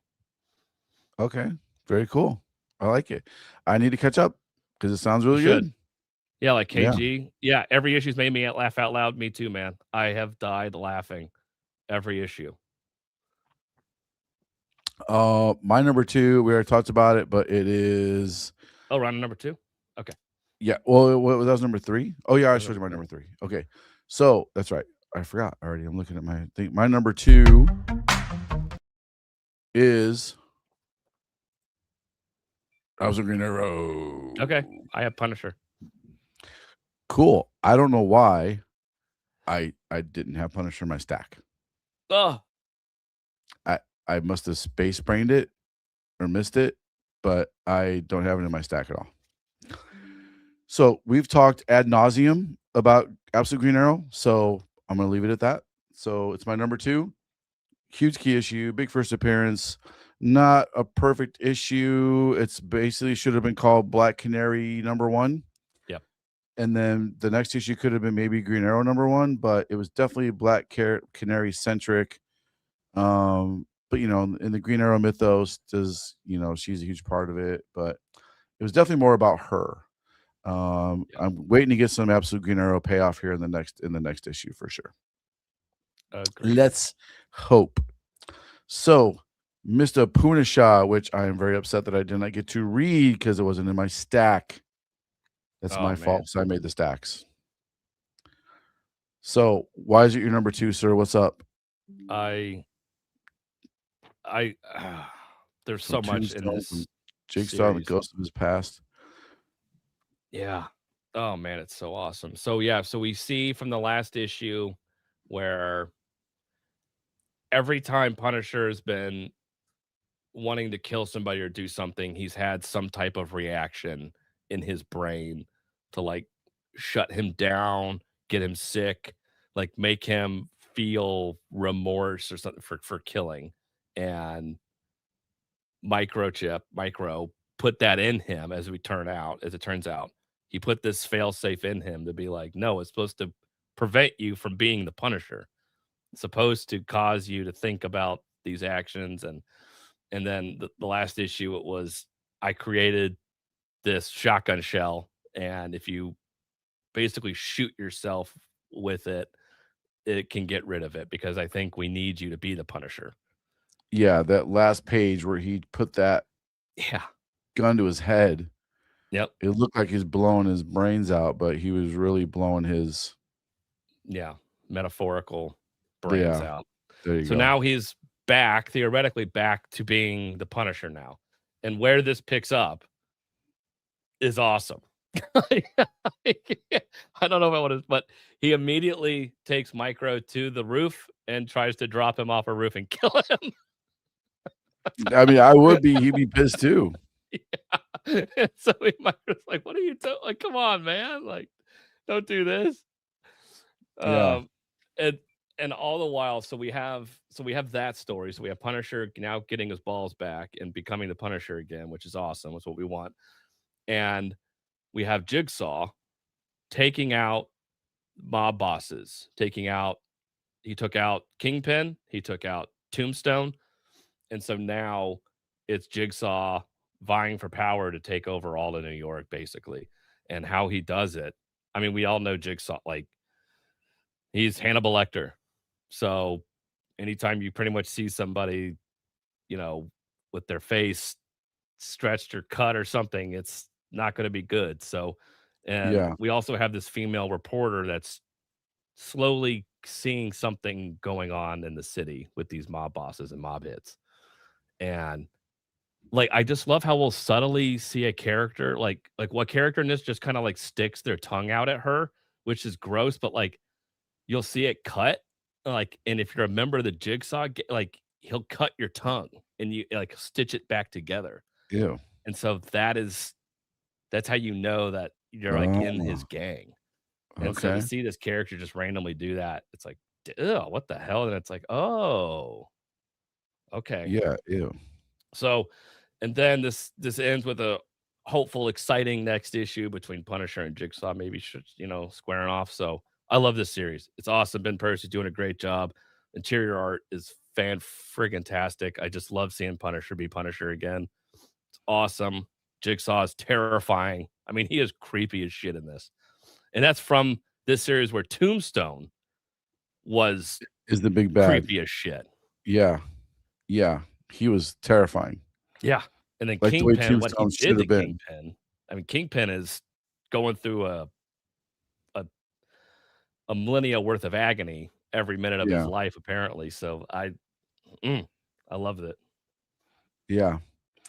I need to read it. I'm upset that I didn't. I was so looking forward to it, and I'm probably gonna read it as soon as we're done with this video. No, please do. You'll love it. Okay. Number 1. Let's see here.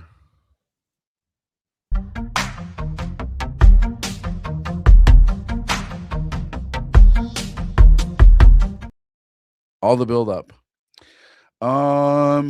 Well, I'll reveal mine. I'm It's curious what Of the yours is. Earth. Holy shit, that's what mine is. Whoa! I Nice. I thought there's no way you read this book, and this was the last book I read.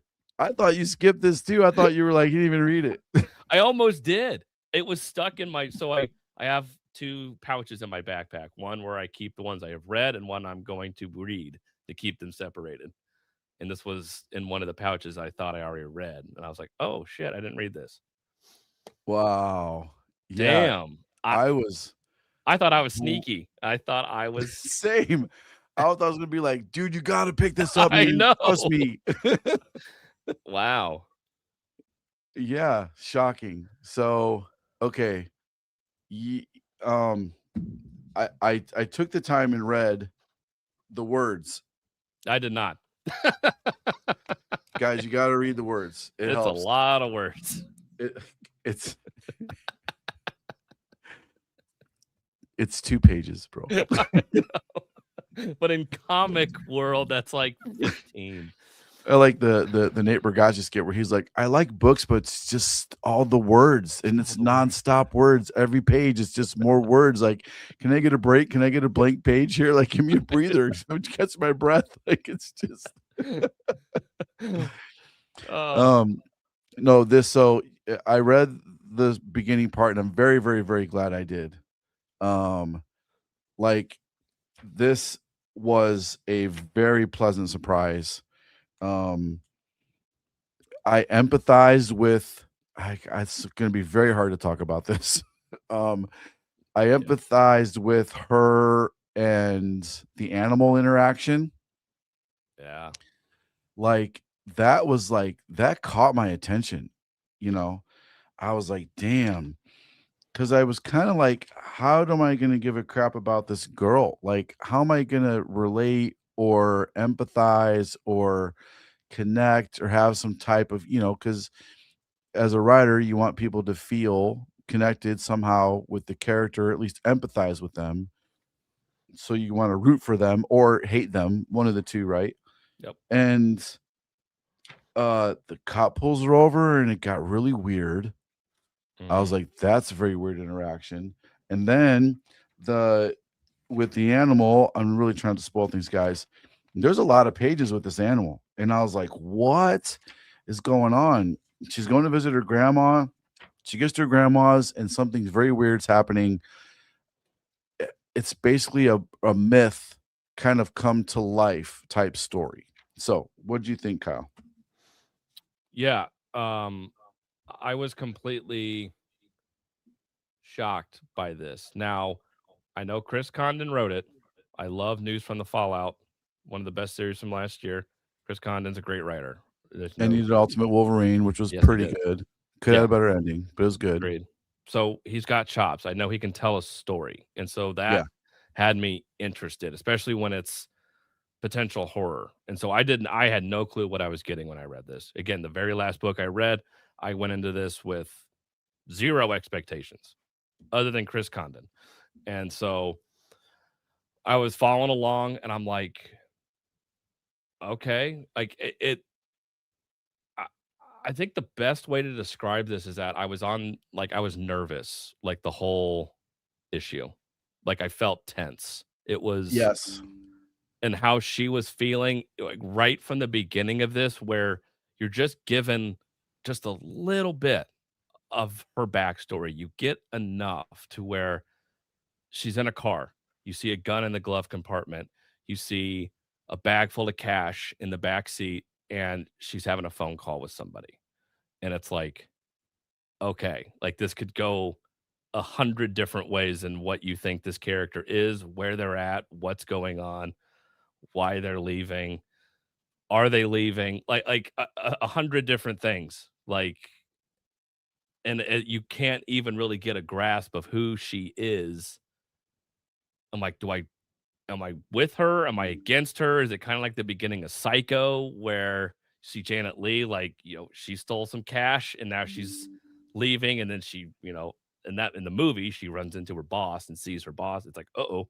But you see this character that is doing something evil, malicious, evil, whatever you want to call it. But then, okay, let's go on. So all these things are running through my mind just reading the first few pages of this. And then we get the animal interaction. And it's like, okay, so this tells us a little bit more about her character and who she is as a person. And we get a little bit more down. We get the cop, and the cop interaction didn't go as I thought it was going to go. I'm like, here we go. I was like, here we go. I'm going to read this dialogue and be like, that's not how cops are written. That's not how this goes. But it was good. It was creepy. It was just enough to get you, you know, interested, excited about, okay, what is this town? What is this cop? Is he somehow compromised? I don't know. Just everything is just so unsettling. The whole time I was reading this, and I couldn't get a sense of like, I just want to come up and catch my breath. And I never did. And I love that in this first issue. And that's what you want, I think, out of a first issue when you're telling a story like this. Like I am so captivated. I can't wait to read the next issue. Yeah. Yeah, for sure. This was so good. Super surpriser. Very, very shocked by it. Pleasantly surprised. Very pleasantly surprised. Yeah. And yeah, can't wait for the next one. Like this is one of those sneak attack books. That last page, Yeah. it's like holy shit. Like holy shit. Yep. It was awesome. I Yeah, was not expecting that. Texas Chainsaw Massacre. I'm like, what's going on here? I'm thinking, all right, everybody's in on it somehow. They're all I can't wait to see what this thing looks like when they reveal it. Because again, when you go back and read the first 2 pages, you lazy bastard, you'll see that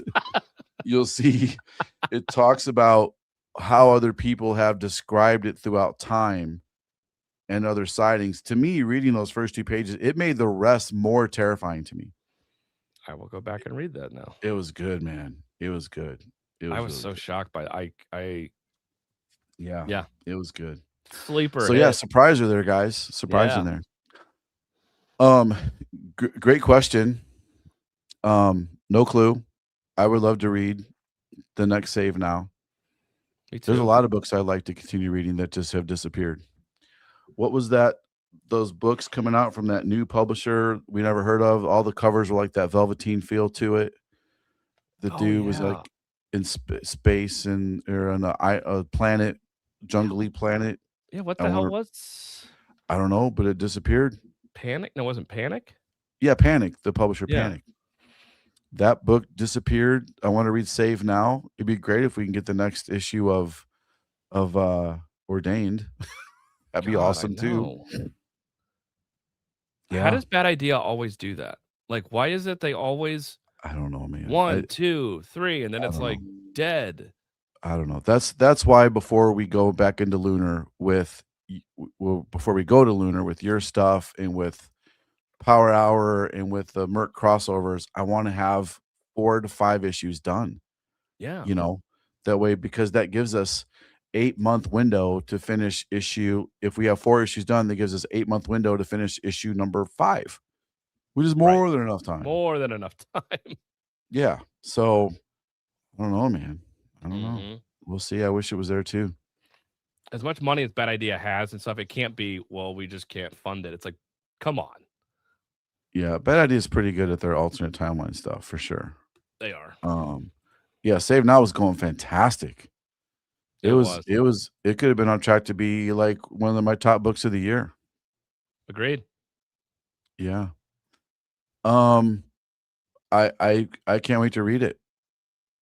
We already sold all of ours. We have I'll 5 say copies. I saw them on the table and I almost flipped through it, but I was like, I eh. know.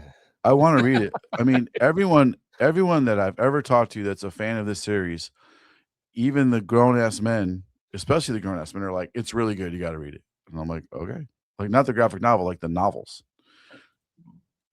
Mm. I thought it was too, but I guess not. It was just like a free comic book day, I guess, floppy of it. I don't know, I'm confused. I see people doing exclusives for it and variants for it, and Yeah, I just got is hit with an email. Third Eye or somebody did. Third Eye, I think Big Time Collectibles has one. It's like, is Yes, that's this it. yeah, but from what I understand, the variants are on the trade paperback. They're not floppy variants. Oh, I thought it because the Absolute Batman homage cover, that's what they were touting. I'm Yeah, like, that's what it everyone's already talking came about now. out. Yeah, but so a buddy of mine I know, he got to do a variant for the free comic book day issue. Mm. Major Pain Comics. Let me just look. I haven't seen. He's a good dude. I've known him for a while. Let me just pull it up here. Yeah, well, I don't know if this is actually it. This is him.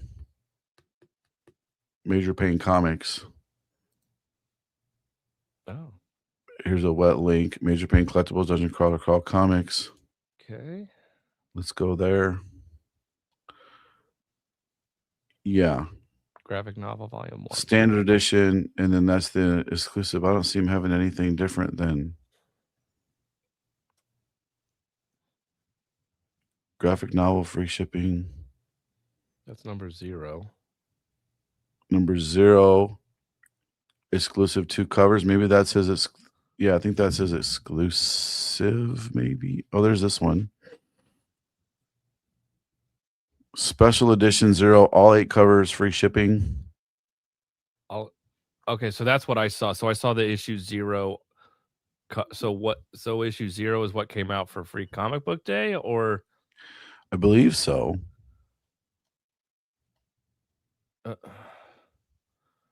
I don't know, man. I'm very confused also. Issue 0s are weird. Like, so this is $10. You can get this for $10. Okay. Dungeon Crawl special edition. Okay. It's a first print. Is now a graphic novel first time special number 0 issue, your chance to own DCC single issue format. So this is the comic book version. Issue 0 special collects the first episode and more of the Webtoon series. I thought if there were books. It is, but they did it's a book. From what I understand, Okay. it's a book. It's also now been adapted into a tiny graphic novel. Okay. Not the whole thing though, because it's like a 6 or 7 book series, I guess. Okay. And like novel now they size have books. No, it's like a compact size. Okay. Like anime size. And then this is the floppy version. Number 0. That was free comic book day. Yeah, there's 6 novels out. So these guys are educating us. And this is based on the webtoon. This guy says 8. Yeah. This so nothing related to the novels. This is something completely different. This is adapting the webtoon series. Yeah. Yeah. Does the webtoon adapt the first book?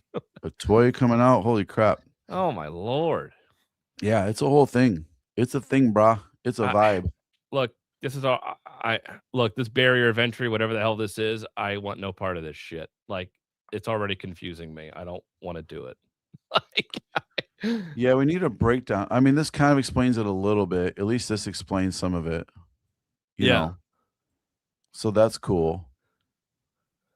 But the confusing part to me is, what's this?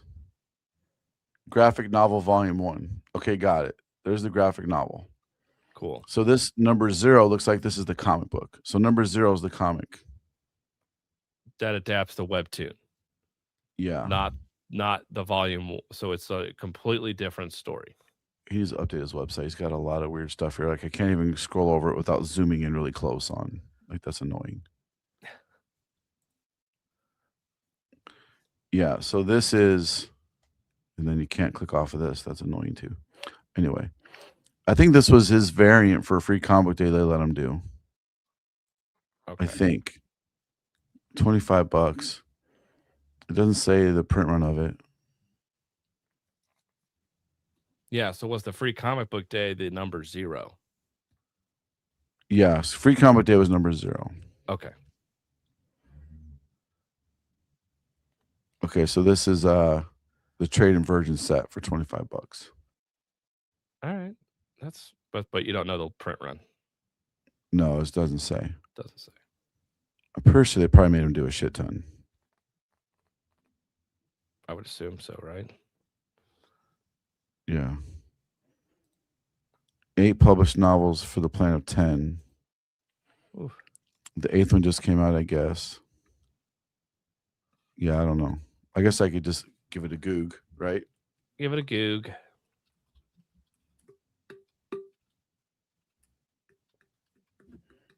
Craig, did you turn the 25 bundles of Dungeon Crawler Carl into $250? I should have got more. We sold some for like $5 each during our free comic day show. So many people wanted it. There are currently 8 full-length books. You can track them all on the Wikipedia or find it on Beautiful Books.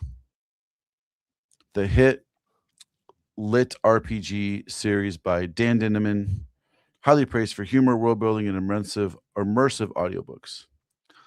8 books. Plan's supposed to be for 10. Though technically it'll be 9 with 9 split into 2 parts to cover all 18 floors of the dungeon. Cool. Celebrated for ridiculous premise and complex character development. Very cool. All right. What was published? Let's ask AI stuff. Let's just try. I don't really use Google AI. Let's give it a try. What was published for comics for this? I guess I just asked the same question twice. Personalizing, searching. 2 different graphic novels have been published. The ongoing official Webtoons adaptation and an upcoming side-by-side graphic novel. All right.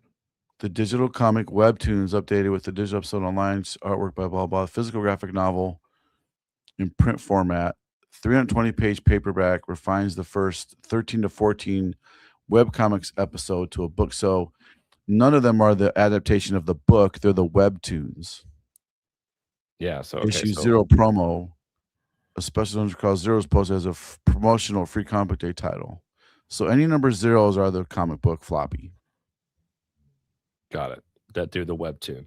So what do people think of the webtoon? Do people that read the books are like the webtoon sucks? I don't know. Let's ask Google. I imagine they do, or they wouldn't have published it probably. Right. That's, of course, a big assumption. Sometimes they just want more money. Yeah. The majority of the fans like the webtoon. Okay. Though how much they enjoy it depends on how much they've already read the books. Why diehard fans like it? Common criticisms. Missing inner dialogue, of course. Just like if you watch the Dark Knight Returns cartoon, you're missing 90% of the Dark Knight Returns. Correct. Because you're not getting his inner monologues of stuff. Yep. The rain on my chest is a baptism. That type of shit. Yeah. Very cool. Thanks, guys, for all the knowledge. Yeah, it is, man. It is. Yeah. We sold all ours just cover price. I don't think I can even order any more of them. Ex-Navy vet with his ex-girlfriend Capra's named Donna ends up in a dungeon, but is an alien survivor type series. Okay, that could be interesting. All right, hey, good on you if you love it. Not for me, but hey, cool. Get it. Let me see if I can. I bet Penguin has it for order. Penguin usually has all the shit, right? I would say it's a standing order for them, right? The thing's so popular. I would You assume you think could so? get it whenever you want. You can't see my password. Dungeon crawler. Coral. Oh, there's the books. There you go. $20. I think you get a 50% discount. So exclusive edition. $65. Damn. Okay. On sale soon.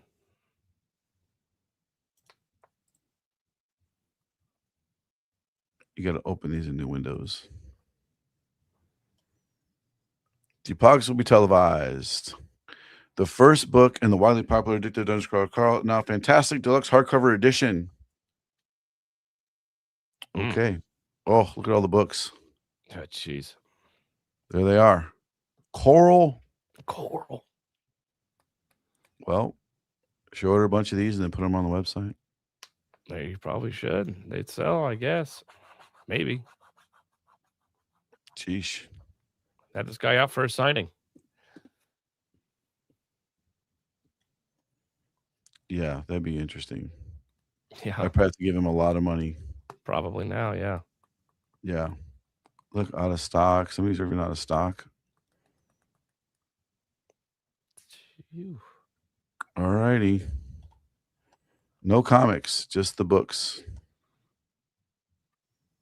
So I wonder if Lunar has the comic book still available for order. There you go.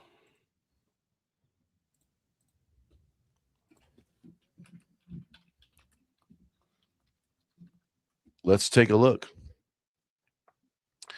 Oh, geez. Okay. All these are in here. See, order 5. Okay, let's try this. Let's just go. Let me go to orders. This is where you can tell if they're available or not. You got to go to new order. Then you got to search up here. Search. I can order some of this. I ordered 10. Where are they? I never got those. In store 520. They're not out yet. Oh, yeah. It's supposed to be this week. Yeah, that would be today. Yeah. Well, then I should have got them. What the shit? This one's back stocks. Can't order this anymore. This is available. That's the cover. Oh, it's on FOC. These are for pre-order. FOC isn't even until 6/15. Yeah. These aren't even out yet. Yeah, so nobody has these in here. No. I can sell these all day. So I got to get these up for order then. There you go. If you guys want to order them, they're going to be on the website. Don't overpay for that shit. There's a special edition. That's why they were selling bundles of all of them. 1, 2, 3, 4. Brett Bean variant. Yeah. Blank. Now this makes sense. Okay. Full art variant, $14. Then we get a 50% discount. So stores pay $7.50 for that. Damn. Same for that, $7.50. And then there's Dork. All right, so we got to get these up for pre-order. Yeah. Well, there you go, folks. We'll have it on the website. Let me send it. I'll read it. I'll read it, I guess. I'll try. I'll give her a rip. I'll give her a tear. Yep. Okay. Well, we have been on live for almost 3 hours. Yeah. Sorry. A 3-hour tour.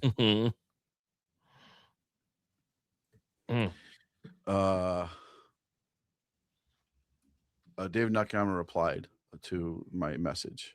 Did he? Said, I'm glad you like it. It's deep in the run. I find myself trying new things to keep it fresh. And I said, we love it. Keep doing that.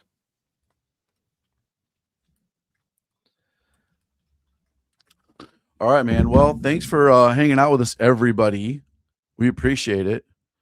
Yeah, that's what I should be doing is bagging comics. And plus, I got to pee. I haven't peed the whole time we've been here. It's been 3 hours since I peed. That's a miracle for my old man bladder.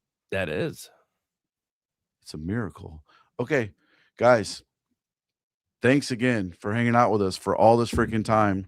I'll be on Brian McClay's channel tonight. Don't forget to watch me on Wednesdays, please. Yes. It's a lot of fun.